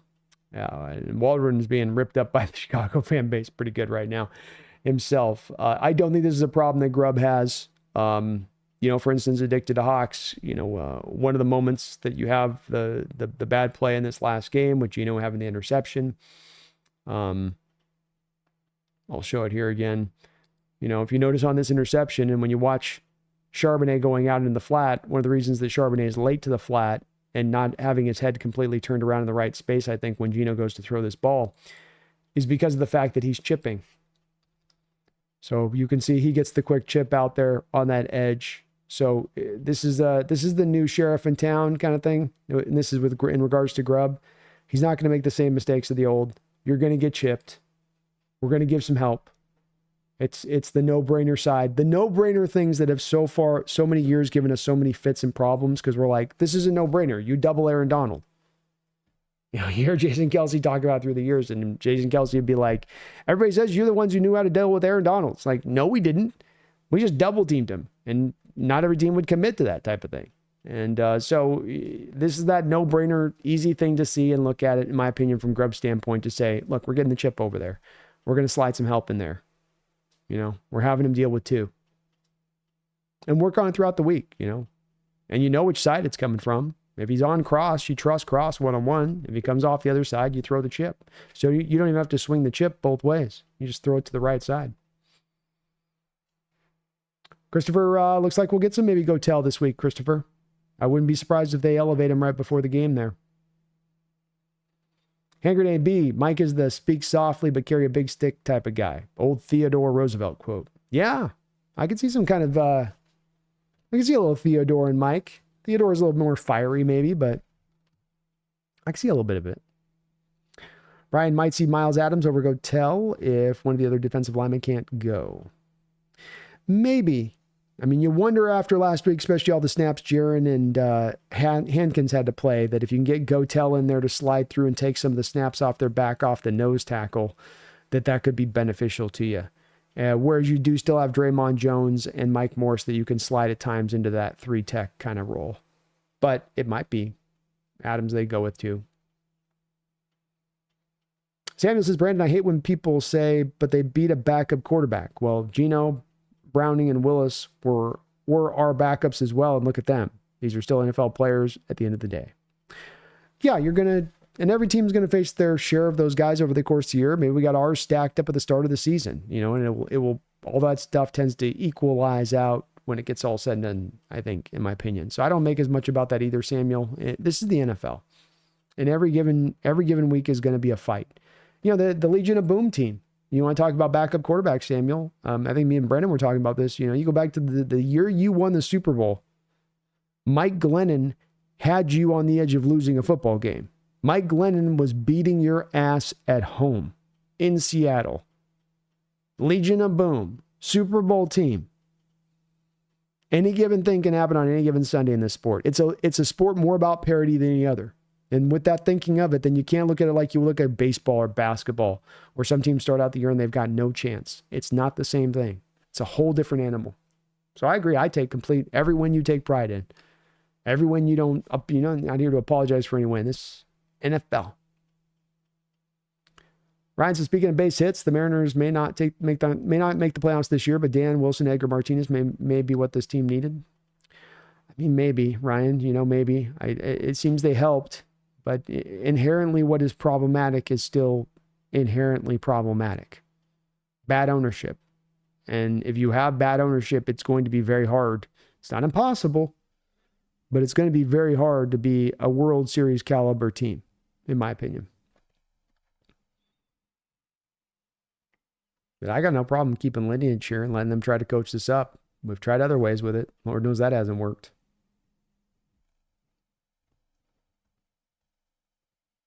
Michael says, no more beard? Yeah, just a little change up, man, you know? A little beard break. I'll probably go back to it in the winter. I need to warm up a little bit. Need some extra insulation. I've had a beard for a couple of years now, so I was kind of just need a little break. Addicted Brandon, you make a valid point about it. If Haynes hasn't cracked a starting job yet, he probably won't ever. But if Bradford doesn't improve, has Schneider missed 2 years in a row at right guard? If Haynes hasn't cracked I don't know about if Haynes hasn't cracked the starting job, he won't ever. I mean, this is a bit of stylistic choice as much as anything. Haynes is a pass protector.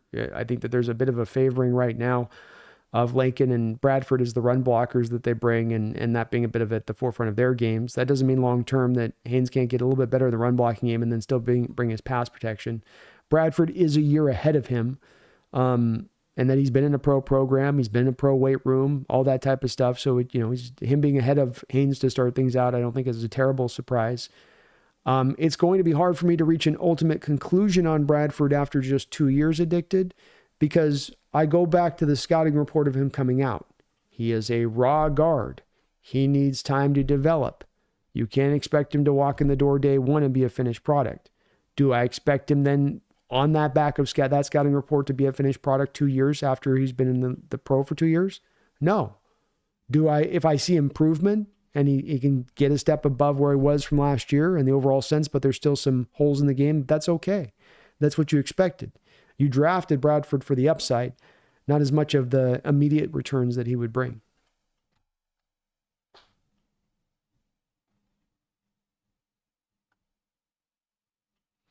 Samuel says, B, do you think Tyler's actually trying to get Yak because he wants to play more football, or do you think he wants to go out with a bang? I mean, he still had last week, a moment where he caught the ball and went down with probably about another 4 or 5 yards he could go get. So he's doing the fall down. He picks his moments of when he knows he can try to make a move or two on the field and when he can't. If he makes the educated guess he's not there, it's going to be shut down city. But if he's got a little bit there, he'll try a little extra if he sees there's just a bit of an opening. Yeah, Brian, I agree. I think eventually Haynes will find his way into starting.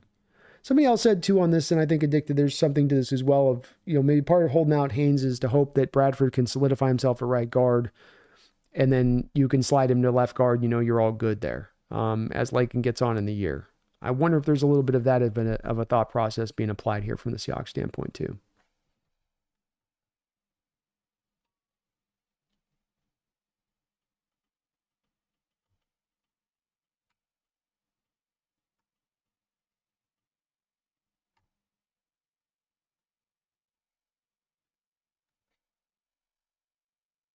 But Smoka says, I hope Forsythe gets his last rites from a priest before facing Hutchinson on Sunday. Might need to. And my son, I hope for you chip blocks off the edge, and may the passes be short and quick from the hand of thine Geno Smith.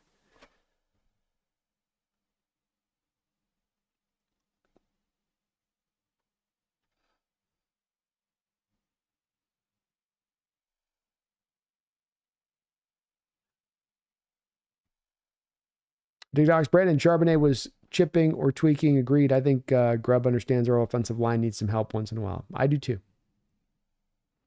I think he's smart in that way, especially with that offensive line background he has. He knows I gotta keep those guys helped out from time to time here.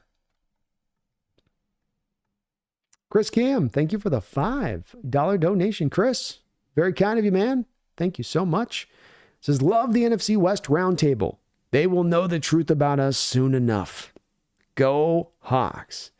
Yeah, it's going to be fun going in there because I think we are in for a good year. I think that there were some takes in that roundtable that are going to give me some ripe opportunity to go in there, Chris. And, you saw me last night do it where I could come in there and be like, Hawks doing well, 3-0, but, too bad Geno's going to be benched in a couple weeks, right, guys? I could see out of the corner of my eye, everybody that was looking at the screen had to look away a little bit there. Yeah. That take's not going to be aging too well, is it, fellas? But it is a lot of fun. Those are really good guys, good sports as well. And I think we've got some good chemistry on that. I think it's going to work really well. And I think that there's, as I've learned with my Behind Enemy Lines shows that I do, there's a real, I think, hunger out there for, for these kind of shows, for the fan base, a little bit of the crossover kind of thing that you get with that. But thank you, man. And they are going to learn the truth about us soon enough. You better believe that.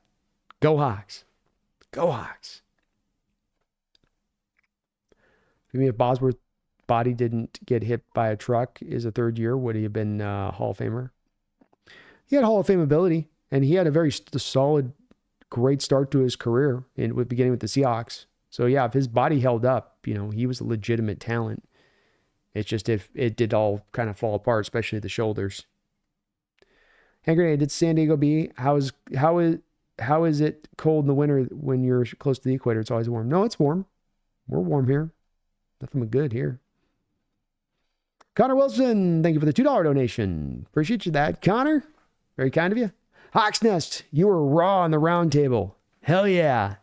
Hey, my people said I got to go in there. I better come correct. They said we haven't had the right representation in there. We got to come in there and we need you bringing the flaming sword.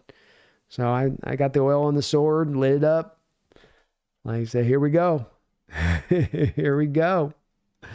I love chopping up on that type of stuff, and especially when there's disagreement and you get some real good, back and forth on that. But I had a great time with it, and I'm really honored to be able to go on there and do that and get invited on to do it. It's just what I want to do here with this channel. Is every year we just keep expanding in our various areas. For NFC West coverage and Behind Enemy Lines, and we got the Bleacher Report gigs that are going to keep coming up here over the next month and hopefully on the future. And that's just what I want to do here. It's about an ever expanding kind of form and state, so to speak. So I'm glad though you guys are really loving the NFC West stuff. I'm glad that is resonating like I kind of hoped it would. And props to you guys, Connor, for Chris, Connor, you guys, all the rest of you guys in there. You guys really showed up. I mean, they could feel how they were doing shows prior to me and you guys coming in with me on this, where shows were kind of at a place here. We went in there and we brought that thing up here immediately. And they were taking note of it. I think you guys heard them taking note of it a couple times over the telecast, because they're going, whoa, what just happened? Somebody just hit the ignition switch here. And that's right. My people travel well. We will take over your stadium. You will see a sea of blue and green in your audience suddenly. That will probably occur. But a smoke, I heard Brock Purdy hurt his back. Yes. Yeah, there is something going on with the back on Purdy. Hard to know how serious it is. Shanahan's is a little bit of a guy that'll play it. Yeah, he just strained it, and then you come to find out a week later he fractured it in 5 places.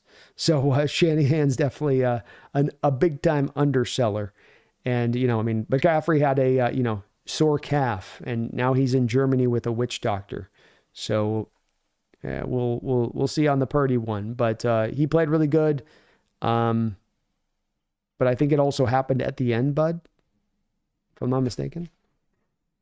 War Chief, like I told Brandon the other day, the clean grill without the beard is a good look. He's bringing the hardcore Eastern Promises Viggo Mortensen. I like it. Go Brandon. Yeah, I'll take that. I'll take that. Absolutely, I'll take that one. Brian Myers B, I mentioned this earlier, but if anyone hasn't seen the new throwback logo helmet hat, check it out soon. It's awesome. I will check it out. That does sound cool. I got to get some throwback swag, Brian. I've been behind on my game on getting some of that stuff. Y'all and Brandon, can someone mention to Jake that you don't need to eat up 15 minutes with one question? He was asked if Tua would have changed the game, and he went off on a tangent. You didn't like the 7.5 minute Logan Bruss breakdown? Yeah, it's I give Jake a little bit on this. It is a bit tough when you're trying to go down, and especially from my standpoint at times on this, Yalin, because I'm such a long-winded SOB that it's very hard to be condensed in your thoughts, and you've got 15 things in your head you're wanting to say, and you're trying to condense it down right, and come off at the same point in time with it. So it can be a challenge, and sometimes I think we'll lean into just, let me just say it all and kind of get all off on there. But yeah, he can hit some tangents, that's for sure. Good man though, and you're just figuring out that partially to the timing and the vibe on doing that too with this kind of a new show. Even prior to me going there, this year's been, I think, a new show on that for them. So everybody's kind of learning that inner chemistry thing with that. Brian says tempo on offense against a hurting Detroit D feels like a win. Yeah, I think you go back to the up-tempo stuff. It's what's been working offensively. Giving Geno a lot of control has been working tremendously. You lean into those things. I agree, Brian. And let him kind of manage it through. Obviously, come in with your game plan, have that as an overriding factor to how you're rolling with it, but continue to lean into that. And they've done a good job with the up-tempo of running up-tempo, but not getting off the field really quickly so that their defense is right back on there. They run the up-tempo, but they oftentimes take a lot of the play clock off at the same time. It's very well done on their part. Hand Grenade says, they said you brought a convoy when you joined, B. There you go. That's exactly what they said last night. That was hilarious. So TheSeahawksNest brought a convoy with them, and that's right. That's right. My people show their love, and you guys show up on the Bleacher Reports when I'm over there doing that. It's helping me get that gig and lock it down. And it's like whether you're donating to the channel, hit the like button, or you're just showing up in that way. As I always say, whatever you're doing, you're helping me out on that, and it helps me out. And allows me to continue to just keep expanding this thing. And that's the point of this, is to get this ever expanding, to get this more is really the key on this. And we're driving in a great way this year so far. So, but I was very, very honored and impressed with my people coming in like that, because I told you guys I'm in there, and bam, they were the uptick from where they were to where we got to. I mean, just look at the last two shows on that there for the NFC West, where what they've got viewership on the last two versus where the viewership had kind of been. It's quite a difference. And that's a testament to you guys. Phoebe, thank you for the $2 donation. She says, I wasn't having it last night. I was all in. Hey, that's where I was walking these first couple appearances on too. Like, we're going to get the facts right on this. Right? We're not going to let disrespect slide or just out of pocket comment slide. You're going to have to base what you say on something here, not just on a feeling. But they're stuck on a feeling. How I'm believing that Geno isn't very good, but he's awesome. Jordan, I don't think it's necessarily a bad thing McCaffrey's going to a specialized doctor in Germany. He's already on IR and has the ability to go overseas for better care. I don't either. It's not I'm more making a joke about it than anything else, Jordan. I don't have any issue with it. And Lord knows things aren't, he's doing it there because it's legal there, because it's not legal here. And we know here there's a lot of things that are illegal from a medical standpoint, of not necessarily because it's not good or something that can benefit you, but because there's bigger reasons at play, right? So, no, I think it's good for him to do whatever he can to help him on this. Achilles injuries are brutal, and you don't want that thing to pop. So, I do think it does also, though, indicate a little bit there, Jordan, that, this thing is not twisting around anytime soon for McCaffrey, and the true potential here for him to maybe miss this year or miss a huge, large portion of this year is, I think, on right there and more possible than ever. Sir Theodore Windsor, we need to make our all-action green swag our permanent uniforms. That'd be tough for me, Theodore. It's so bright. It's just so bright. It's good you put the shades on, because you got to wear the shades watching the game when they're on, because it's so bright. I'm the old school guy. I like that throwback, man. It looks so good. KJ must be having a great time right now. It's uphill battle. He's got Devondre Campbell out there too. He's trying to get Devondre Campbell carrying a go route up the field, and it's kind of brutal to watch with Devondre right now. So, yeah. Big Did Brandon, the look on the Cardinals channel member was priceless when Jake was commenting. Made me laugh out loud for real. Curious if he's a half brother of Jimmy Fallon. Just teasing. I have to go back and watch. Moose, I will be rooting for Seattle when they aren't playing Detroit. Mike McDonald is a former Michigan Wolverine. There you go. Understandable. Sir Theodore, is CMC going to come back as an indestructible German automaton? Yes. I've returned, NFL, and I have a new Achilles in the back of my leg. And I am also now part machine. Yeah. Part machine. He's gonna run on you a long time. Nick says, Geno being benched by week 6, I couldn't help but laugh. Oh, I'm gonna keep saying it every week to him too. Come back next week, we win this week too. I'm like, well, we only get Geno for one more week, guys, right? He's benched next week.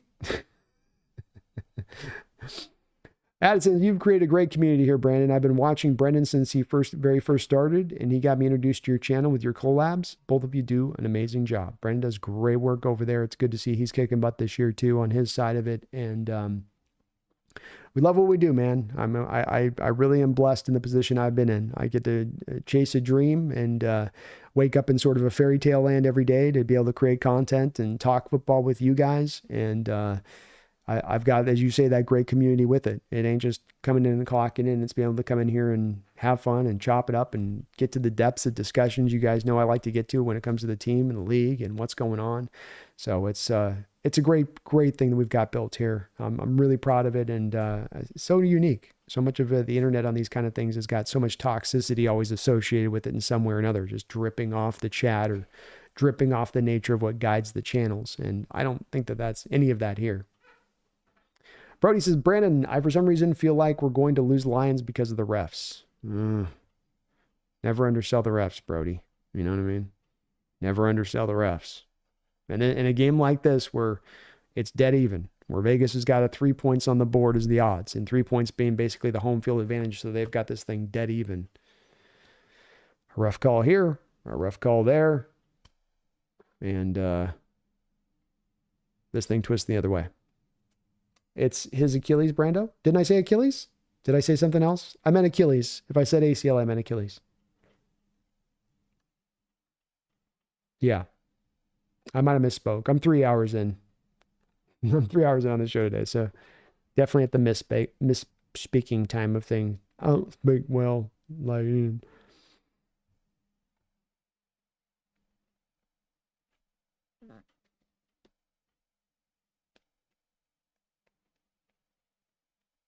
I think then they'll say it's more than a feeling in regards to Geno because the box score stats or something. Yeah, probably.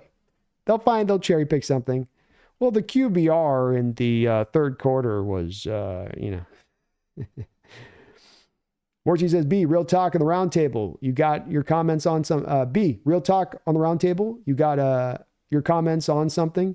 They don't, and funny and irritating. It's like every time the AZ or LA guys talk on a tangent, I'm just like, oh boy. Here we go.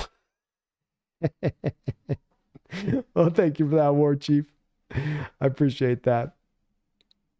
Definitely some tangents there. Connor, thank you for another $2 donation. I really do appreciate that, Connor. B, the table's going to want to trade for Geno when you're done. I think eventually they're going to, well, I know they're going to come around this year. I know they're going to, come around on Geno. And it's all that much funner. I mean, you can take some extreme points of view. And with Geno Smith, he is a guy that so many have not been able to kind of figure out on who he is and what he is, both even in our own fan base, but also across the league. And you sort of get to see, the epitome of it in their opinions of Geno and their outlook of Geno and what they think was going to happen with Geno. But this is also, to me, a really good spot, Connor, to look at and go, this is why I harp so much on the QB position, not in I want this guy or I want that guy. The harping for me with fan bases is to often say, let's look at this QB position with a different set of eyes. Let's view it through a different lens than seems to be as is standard everywhere else. Because I have a given instinct here that what's guiding them instinctually in looking at these quarterbacks is leading them a little bit astray. That people are going for kind of the lazy answer to the QBs rather than trying to get into the depths of it. And Geno is Connor, he's a direct representation of that. He's a direct example of that. Because you can go look at some box stats and go, or you can go and watch the game film, or you can take into account the supporting factors. You can take into account the scheme and the coaching and build it all together. And that's how we have to evaluate these quarterbacks. It can't just be through the lens of guy sucks, guy good, guy bad. It's, hey, he's good, but then what has he got around him to help him succeed or not succeed? How is he overcoming? How is he elevating? All these quarterbacks are being paid to elevate, right? You're being paid 50, 55, 60 million. I ain't paying you to do that to be a game manager. I'm paying you to elevate those guys around you. Can you do that? Well, if you have a history of not doing well without a supporting cast, then probably the question is, and the answer is no on that. So I know Geno can, though. It's why I'm a big backer of him, Connor, of course. And it's why they don't quite understand, and they couldn't. I think that's the math they didn't do on it with Geno, is that there's nobody really taking into account that supporting cast part of it. And if they do, they'll go Tyler Lockett, DK, and Walker. So, I mean, he's had awesome support. Slow down, right? Hit the brakes. But Gino's going to prove him wrong. He's proven wrong so far. Third in the NFL, I think, in passing yards right now, Connor. That's without a real consistent running game. That's without pass protection holding up. He's had a couple of improvements in things that were other bad things holding back, better coaching, defense getting off the field more consistently, a better scheme to operate in that suits his talents. But he's just getting warmed up on that, I think, too.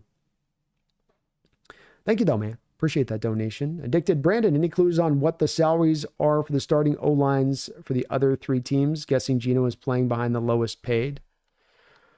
I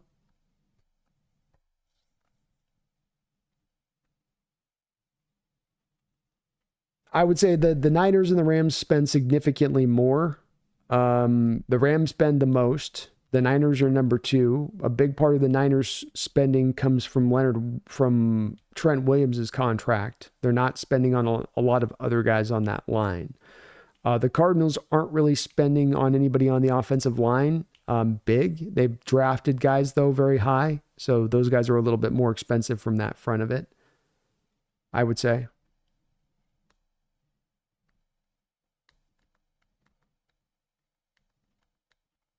But you're not, who are you significantly paying? You know, you got a 1 year, $3 million deal to Connor, 1 year, $3 million deal to Laken Tomlinson, 2 years, a short deal to George Fant, I think. So there's no real big contracts on this team right now. I mean, Cross is probably the highest paid as a top 10 core left tackle.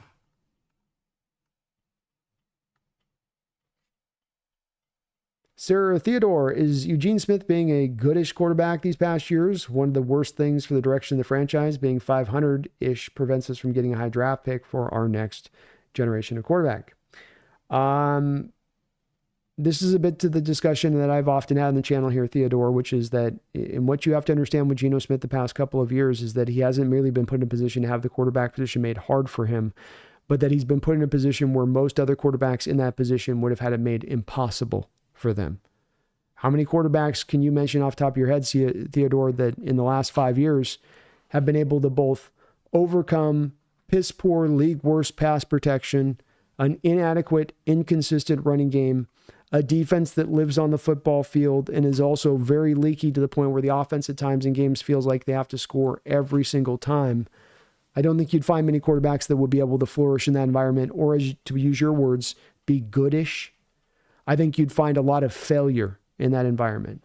So when it comes to Geno and my belief of him and the upside of him, it comes from, once you improve those supporting parts that have been so left wanting, you will find a much better player on the other end, and he hasn't been bad so far.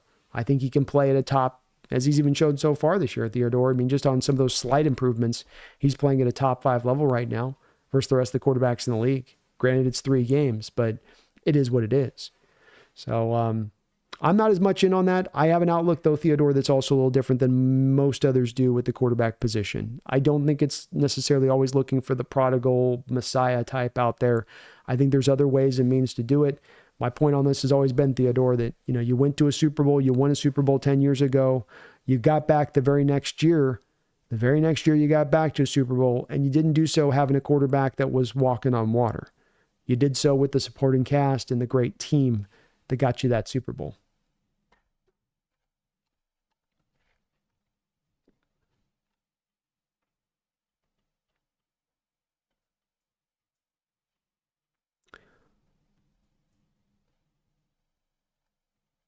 Don Mata, thank you for the $10 donation, Don. I really appreciate that. I think Coach Mike can strike the right balance between prison Mike and reason Mike. He does not have that. He does not have a mean spirit. He wants to get it right, including himself. And at times it takes them chewing him out. It takes a chewing out, is I think what you're trying to say on that. I had great points on your part, and I think that you're right. He has struck that balance in so many ways. As you get the feeling from him that he is a bit of a no-nonsense, but I think you bring up the good point about not being mean-spirited, where you would have a lot of the guys, Don, that would come off of the Bill Belichick coaching tree and they'd all be trying to kind of adopt that curmudgeon-y Bill Belichick style of being a hard ass, and they would blow teams out and they would piss those players off, and they didn't have that right balance. Whereas Mike seems to have done, you get no sense of a blowback from the players in this. Instead, them more going, yeah, I need to be held accountable on this. Yeah, we need to be held accountable on this. And I think that that's just part of the part that's made him so impressive, because I think it's a hard balance, to your point, to strike. I think on that mean-spirited enough, whether you're a coach that starts there or not, that you start to lean to the mean-spirited, because it's just easier than to just be the hard ass and just grind it out, just get blustery and throw a lot of fire at him and just make that work. And I think he's being more tactical, and when he's choosing to do it and making sure that it's not frivolous when he's bringing it up, but it's actually a time and place that he should be, throwing that on the line and raising that kind of particular flag up. So yeah, I think Donnie's found that great balance there. And with the background of both of the Harbaugh brothers, I think you've gotten two coaches there that are both cut from that sort of hard ass cloth a little bit, where he can kind of watch how they do it and guide that same kind of line in their way. Where, with Harbaugh and his personality, you could easily see a way where he would blow out a locker room or potentially wear guys out. But when he left the Niners, it wasn't that he had blown out the locker room, it's that he had blown out the general manager. And so he has found that way, both of the Harbaugh brothers have, to not have the players, kind of turn on them, despite really holding the players to that ultimate accountability, which is so hard to do in this modern era. It's really tough, Don. It's maybe even harder than some of the X's and O's stuff, I would say. But thank you, man, for the $10 donation and all of your support as a member of the channel as well. I really appreciate it. Nervoso, Seattle Seahawks players on the non-football injury list when they began training camp. D. Williams, Anthony Bradford, Easton Gibbs, DJ James, and Nehemiah Pritchett. Yeah, hard to say which of those it was. I feel like DJ James or Pritchett, maybe. It's a tough one. Brody, if Donald keeps playing this good, do they give him a contract? If so, what happens to their first-round rookie? No, I don't think you give him a contract. Because he goes out and he plays good, and let's say he goes out and puts up a sub 4,000-yard season and throws 28 touchdowns and 14 interceptions. Somebody's going to be probably willing to give him a contract out there. And the Vikings would probably say, why don't we just save the money and go back with JJ on it, in my opinion. Because if you then sign him, then what do you do with JJ? You're giving him up for nothing, or you have him just sort of sit behind Darnold? I think you just got to kind of let that walk. And the other thing they get with that, Brody, of course, too, is if Darnold goes out and signs a big contract, you can get a compensatory pick back for him. Hard to see him franchising him, that's for sure.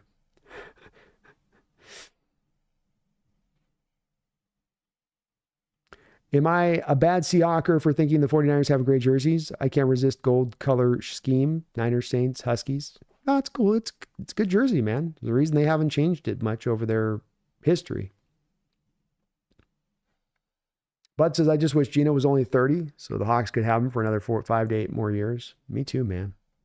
Make it a lot easier. We'd not be thinking about this quarterback situation kind of like we have to in the back of our mind here. Is you'd like to just kind of roll with it.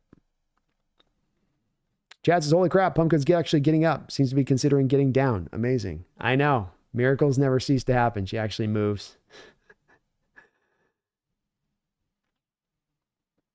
Yeah, we were trying to figure out on the conditioning test too, Nervosos. I was thinking it was Laviska, but now that you raised the NFI list, I mean, hard to put it on Bradford either, because Bradford starting now, there's no, you think there'd be some reverberation off that one a little bit. Maybe James, because James is the guy no longer here.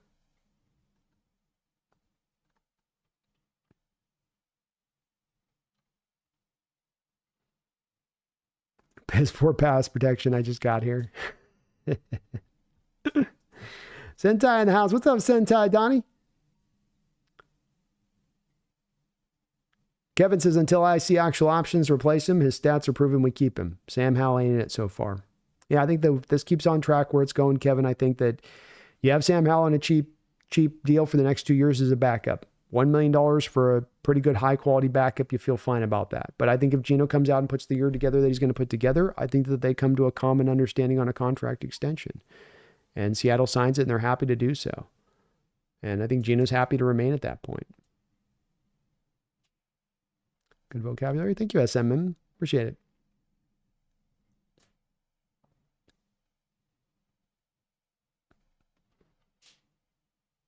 Yeah, the movement DVN on Gino's a little underrated part of his game.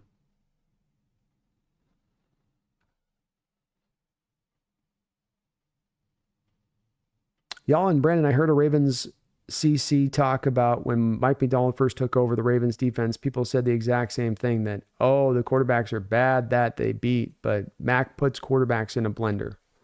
He does. He does not make it easy on them. He challenges them at every level of the defense. You don't know pre-snap what to be certain about. You're not certain about the coverages. You're not certain about the fronts. And he marries his fronts with his coverages. He has those defensive linemen working together in their pass rush, where there is a plan in place of what they're accomplishing, and it's not just four guys getting up the field trying to get to the quarterback. And I'm not just talking about twists and stunts here. I'm just some of the purposefulness by which they go about pass rushing. And I think it's been very impressive out the gate. I think that when you see it work this immediately, Yalin, that it's one thing to face backups, it's one thing to face teams not as strong, but to have it work immediately when we thought there would be that onboarding process is tremendous, and speaks to, I think, ultimately how dominant this thing can be once it's all rolling at 100% and you've got the personnel where you want it to be and put it all into the bag, right? That's where this thing's going to look ultimately like. Look out. So I think it's valid to say, okay, the competition's not been super tough here, but there's been few coaches to start out their coaching career 3-0. Very few. And I think there's something worthy in that as well, as going, well, hey, we're on that right path. And I was trying to make this point last night on the round table that you very well could be in a place here of a 1-2, 0-3. He looks a little young, looks in over his head. Kind of seems like he's just keeping himself above water barely here. That's not the case at all, right? He's come out and brought a dominant defensive effort. The first team to start out 3-0 since 1979 Pittsburgh Steelers and give up less than 150 yards passing through each of those first three games. Since the 1979 Steeler team that won a Super Bowl. Have there been teams with defenses that have had easy schedules to start out? Dominant defenses that have had easy schedules to start out? Yeah, but none of them have been that dominant to start a year out. And that same Steeler team went out and won a Super Bowl that year, 79. So I think it is impressive, y'all, and I agree. Jarrell Ross, Bronco fan here with bad news from Broncos country. Alex Singleton is out for the year. MCL sprain, I believe. Well, the MCL is at least the encouraging part, Jarrell, because the ACL is the one you worry about. That's the one that takes the extra time. But the MCL can kind of get cleaned up relatively quick, though. Like you say, you're not going to probably get it in time with what's left on the season. Tough loss. Singleton's a really good linebacker for you. You guys are already down Drew Sanders. And so it's no small thing. You guys are probably going to have to make a move there, I would say. Great win, though, last week. Z, in the 1991, 49ers had a new design for their helmets, and when they unveiled it, the backlash was so bad they trashed the idea. Definitely search it. The design was horrible. I remember it. I lived it, Z. I lived it. It wasn't a good, it wasn't the greatest. No. And there are jerseys in this league that I'm like, you nailed it. I mean, I kind of think we nailed it with our throwbacks. I'm not sure that we needed to do anything else after that. But Raiders, nailed it. You ain't going to improve upon that. I like the Chiefs one. I don't think they need to move off theirs. The Browns could definitely, that's one legacy that could go out the door. That's one that's like, we're brown, like crap. And we play like it. Change the jersey. Move on. Right? It's a couple I like, though. Radu in the house. What's up, Radu? Good to see you, brother. What's up, B? The Lions guy from behind any lines was leagues better than the Dolphins guy. No hate, just was a better conversation. Yeah, I was. I feel like with me and the Dolphins guy, a little bit on a degree, we weren't all quite able to get sort of synced into the same page of where we were trying to, come at it with. unfortunately, that was, I think, a little bit of what was at play there to a degree. There was just sometimes you got that chemistry there. Sometimes you don't when you're, interacting. But yeah, I did think that he did a great job of, Derek did a great job of coming on and bringing the goods, and he knows his team backwards to front and was able to break down this matchup. And it's interesting to hear their perspectives too on just, getting beat the last couple of years by Seattle and just being ready to finally be on the other end of it. I think that's where this team's really hungry, Radu, to come out here and get this dub. James, I was listening to Ray Roberts' interview. He said success in the run game requires 2 gap principles. They have light, fast linebackers. Murphy technically sound at holding his guy, keeping linebackers clean. All of the guys have done a good job of it that have been in there to do that dirty work for these linebackers. And it's one reason, whether it's Dotson or Baker back there. And when you have the guys generating the pressure up front, like a Leonard Williams or a Murphy or Draymond Jones or any number of guys up there that are also getting it done there, you can't get confident to drive those linemen down to the second level on those blocks. You have to keep them at the line of scrimmage. That keeps those linebackers fast and furious and lets them in a lot of ways kind of control the run game. And it's very true. It is very true. It starts with those guys up front. And if you can control 2 blockers, you've taken a big step right out the gate then to stopping the run, being able to hem that up. Jarrell, it was an ACL? Oh, well, sorry, Jarrell. It's going to be here then. I was wondering on that. I was like, I thought MCL was 4 to 6. But yeah, maybe it was a super severe MCL. Well, the Bobo jersey is going to make a debut on Monday. I like it. Packers are good. I like the Packer jersey too, Mythic. I dig that one. It's unique and specific to them too. Or she's a B. Yep, it's been 10 years since our Super Bowl win. Funny story. My daughter's 10 years old. Super Bowl was a good night. Oh my goodness. You were celebrating in all the right ways, huh? Celebrating in all the right ways. I said we get rid of the highlighter completely and bring back the all white. I'm throwbacks, man. I'm all about the throwbacks, me. We're the Wolf Grays. St. Louis Rams. I like the Rams old jerseys, Theodore, better than the new ones. The new ones are like just kind of weak. The old ones had a little bit of like some strength to them, a little bit of something to them. You know what I mean? Y'all, and Brandon and Rich Eisen mentioned the Steelers stat comparison. He was throwing out the teal curtain. Hey, at least it's not an LOB offshoot. That's where we always tend to go, as it tends to be like, okay, so it's not going to be the LOB, it'll be the KOB. Get it? Because it's like the next letter in the alphabet. And whatever it is. But yeah, teal curtain works for me for now. I'll take it. And that's a hell of a stat, man. It shows you as you've gone through these passing leagues to keep down 140 yards is no small factor. They like to say, even a backup quarterback can walk on the field and throw you 150 yards for you. They love to say that with his eyes shut. Chad says, Coach Max sidestepped the injury question today at his presser, and I can never find good or detailed injury report info on the internet. Does anyone else have the scoop on Murph and Leo's injuries? He's going to give us an update tomorrow, Chad. Unfortunately, I think this is going to be a growing frustration for not only you, but many of the 12s on this, because McDonald's going to be different than Coach Carroll. I think Carroll was ultimately pretty open about the injury situation and what was going on with it.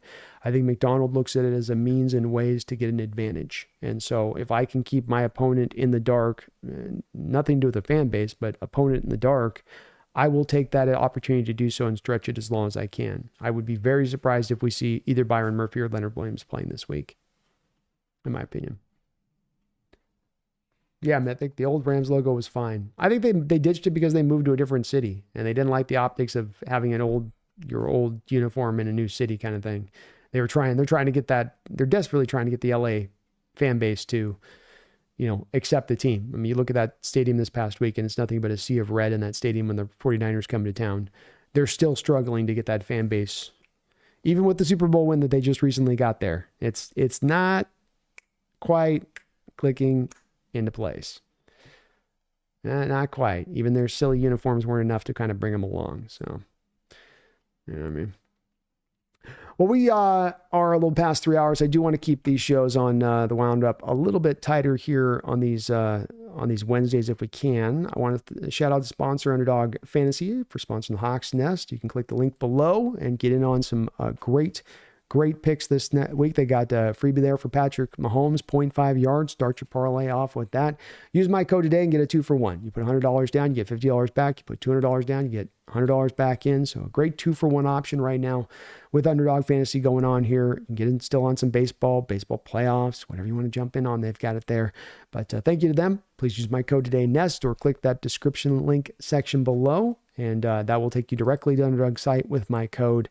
Get you that credit. Go win you some money. Thank you to Underdog Fantasy for sponsoring this show. We'll go ahead and get the last couple of questions on in here and just comments, and then put a bit of a wrap up on this one. I do thank you guys for watching today. If you could, hit that like button for me. I would really appreciate it if you could. Helps the channel out. Helps me show up on the algorithm. And you know what? I really do appreciate it too. Theodore, Seahawks 2000 jerseys, the best. Don't even mention the throwbacks. Boo, Hawks Nest. Brian Flores is 2-0 against Shanahan's scheme this year, and Mike Mack has success last year. Teams should develop quarterbacks to understand the complicated instead of simplifying with scheme. Yeah, that's the bit of the jump that's going on, right? That Tom Brady talked about, right? The dumbing of the down of the quarterback position in order to be able to play these kids faster. And that's the reverberation of that, is that less is asked of QBs now. It's part of my appreciation of Geno Smith, because I think he's taken on a lot of that responsibility that quarterbacks no longer take on as much. And indeed, I think in Flores' scheme and McDonald's scheme here, you have, this is a problem for offenses, and I don't even know if it's partly, I think, some of the way that you teach the position and what you expect from these young QBs coming out. I think another part of it, though, it has been that the defense is taking leaps forward from an evolutionary standpoint. Whereas offenses for years, if we have these two things start out from, 1960, where offense and defense were basically even, and you have it like a race, like those boat races that they run at Lumen Field, you've got the offense getting that little bit of lead, 60s, 70s, 80s, offense really extending out, right? We get to the 90s, offense in 2000, offense is like, and it's lapped defenses pretty much, right? We get into the 2017 and you're like, oh my God, this is going to get crazy. Are they ever going to play defense anymore? Well, now it just feels like defense has come up a little bit more, and that they have, broached a little bit of the gap. And I think that's just as much a part of this too with that. And there'll be a bit of ebb and flow to this, but some of it is the quarterback position too, and how they train it and how they get these kids ready, and the rush to get the kids on the field versus getting the kids fully prepared to do everything you need the position to do. Yellen says, just ask Jim Harbaugh an injury question and see how he responds. That's where I think McDonald probably got it. And it's not hard for me to understand why McDonald does it. I know it frustrates fans, but you have to understand what we want our coach to do on the field is do what? Take advantage of every readily advantage that there is available for him to pick up and take and utilize. Don't leave anything on the table just because. So if it's not in your benefit to inform anybody of the injury situation, why wouldn't you ultimately wait until the last possible moment that the NFL mandates that you have to let people know? I can completely get that. I see why it frustrates people, but I also understand why the coach is doing it.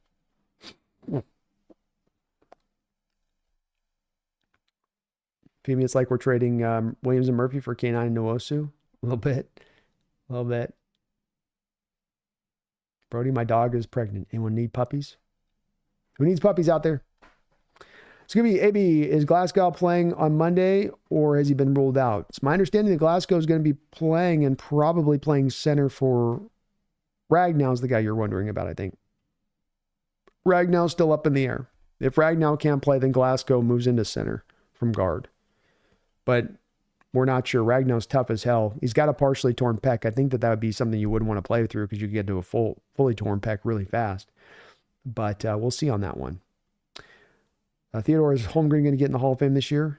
Not sure. Coaches are a little bit harder when they get in and out. The timing on the coaches. He should get in. He deserves to be in. Guy went to 3 Super Bowls, took 2 different teams to 2 Super Bowls. Should have won the one in 2005. Wasn't his fault. He deserves it. He deserves it. What's up, Scooby? Z, do you see similarities with Kenneth Walker and Barry Sanders? There are moments I do see a Barry-esque. A little bit. Barry was so unique. There are some shades there in their ability to cut and go from stop to start and back to start again. There'd be those there. Barry's juke was so specific and unique to him. Barry's juke was just his own kind of sauce a little bit.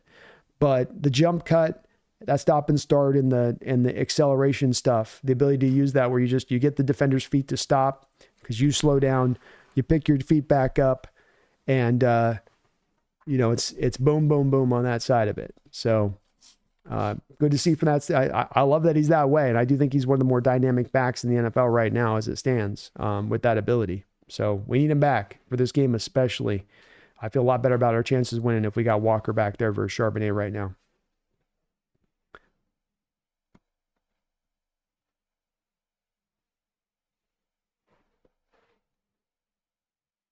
Mythic, I'm a little worried to play the Lions O-line without Murphy and Leo, not going to lie. I know they have their own battle of injuries as well, but still, I trust that McDonald will find a way to add pressure. They got a good offensive line. It's one of the better ones in the NFL. It's part of what has allowed Goff to refine himself there after leaving the Rams and being kind of kicked to the curb by the Rams, is that they built that offensive line. Penny Sewell out there, Conklin, I think, is on the other side. And it's well suited, and they can get after it in the run game, especially. And this is where my main concern comes into it as well. I'd be concerned about the run game if you had a healthy Williams, if you had a Byron Murphy. Being down both those guys, it only makes it all the much more concerning to me. And if we're going to win this game, I think this game in a lot of ways, I don't always believe this with things coming down to kind of one stat, but I do believe that this game probably comes down to which team runs the ball better. And if you have more rushing yards than the Lions, you're winning this game. If they got more rushing yards than you, then they probably are likely to have won the game, I think, because I know how much they're going to lean on that rush. And I know how much they're going to try to, I think, lean away from the pass and protect Goff against this pass rush that's been hellacious to begin this season. Addicted Barry Sanders, Walter Payton ruined many Sundays when I was a young Viking addict in those days. I bet, man. I bet they broke some hearts. Y'all, and my last question is, the NFL is going to take a step back from young, unproven coaches like McDaniels and Sirianni.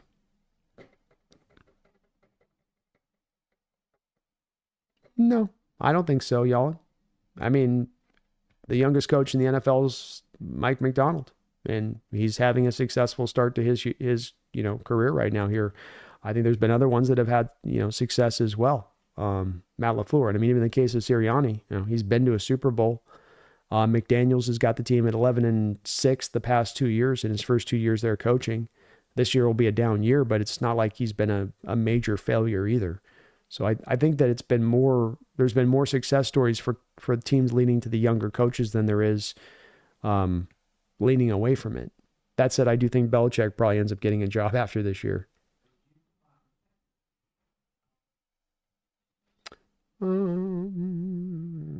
Borchi B Truth laughing out. The Super Bowl was awesome, but my daughter is my Seahawks buddy. I call her my Seahawks baby. She watches every game with me. She doesn't pay attention to the whole game. She chills. Nice. Just hanging out. She's chilling. Imagine if we beat the Lions, we'd be 5-0, says Brody.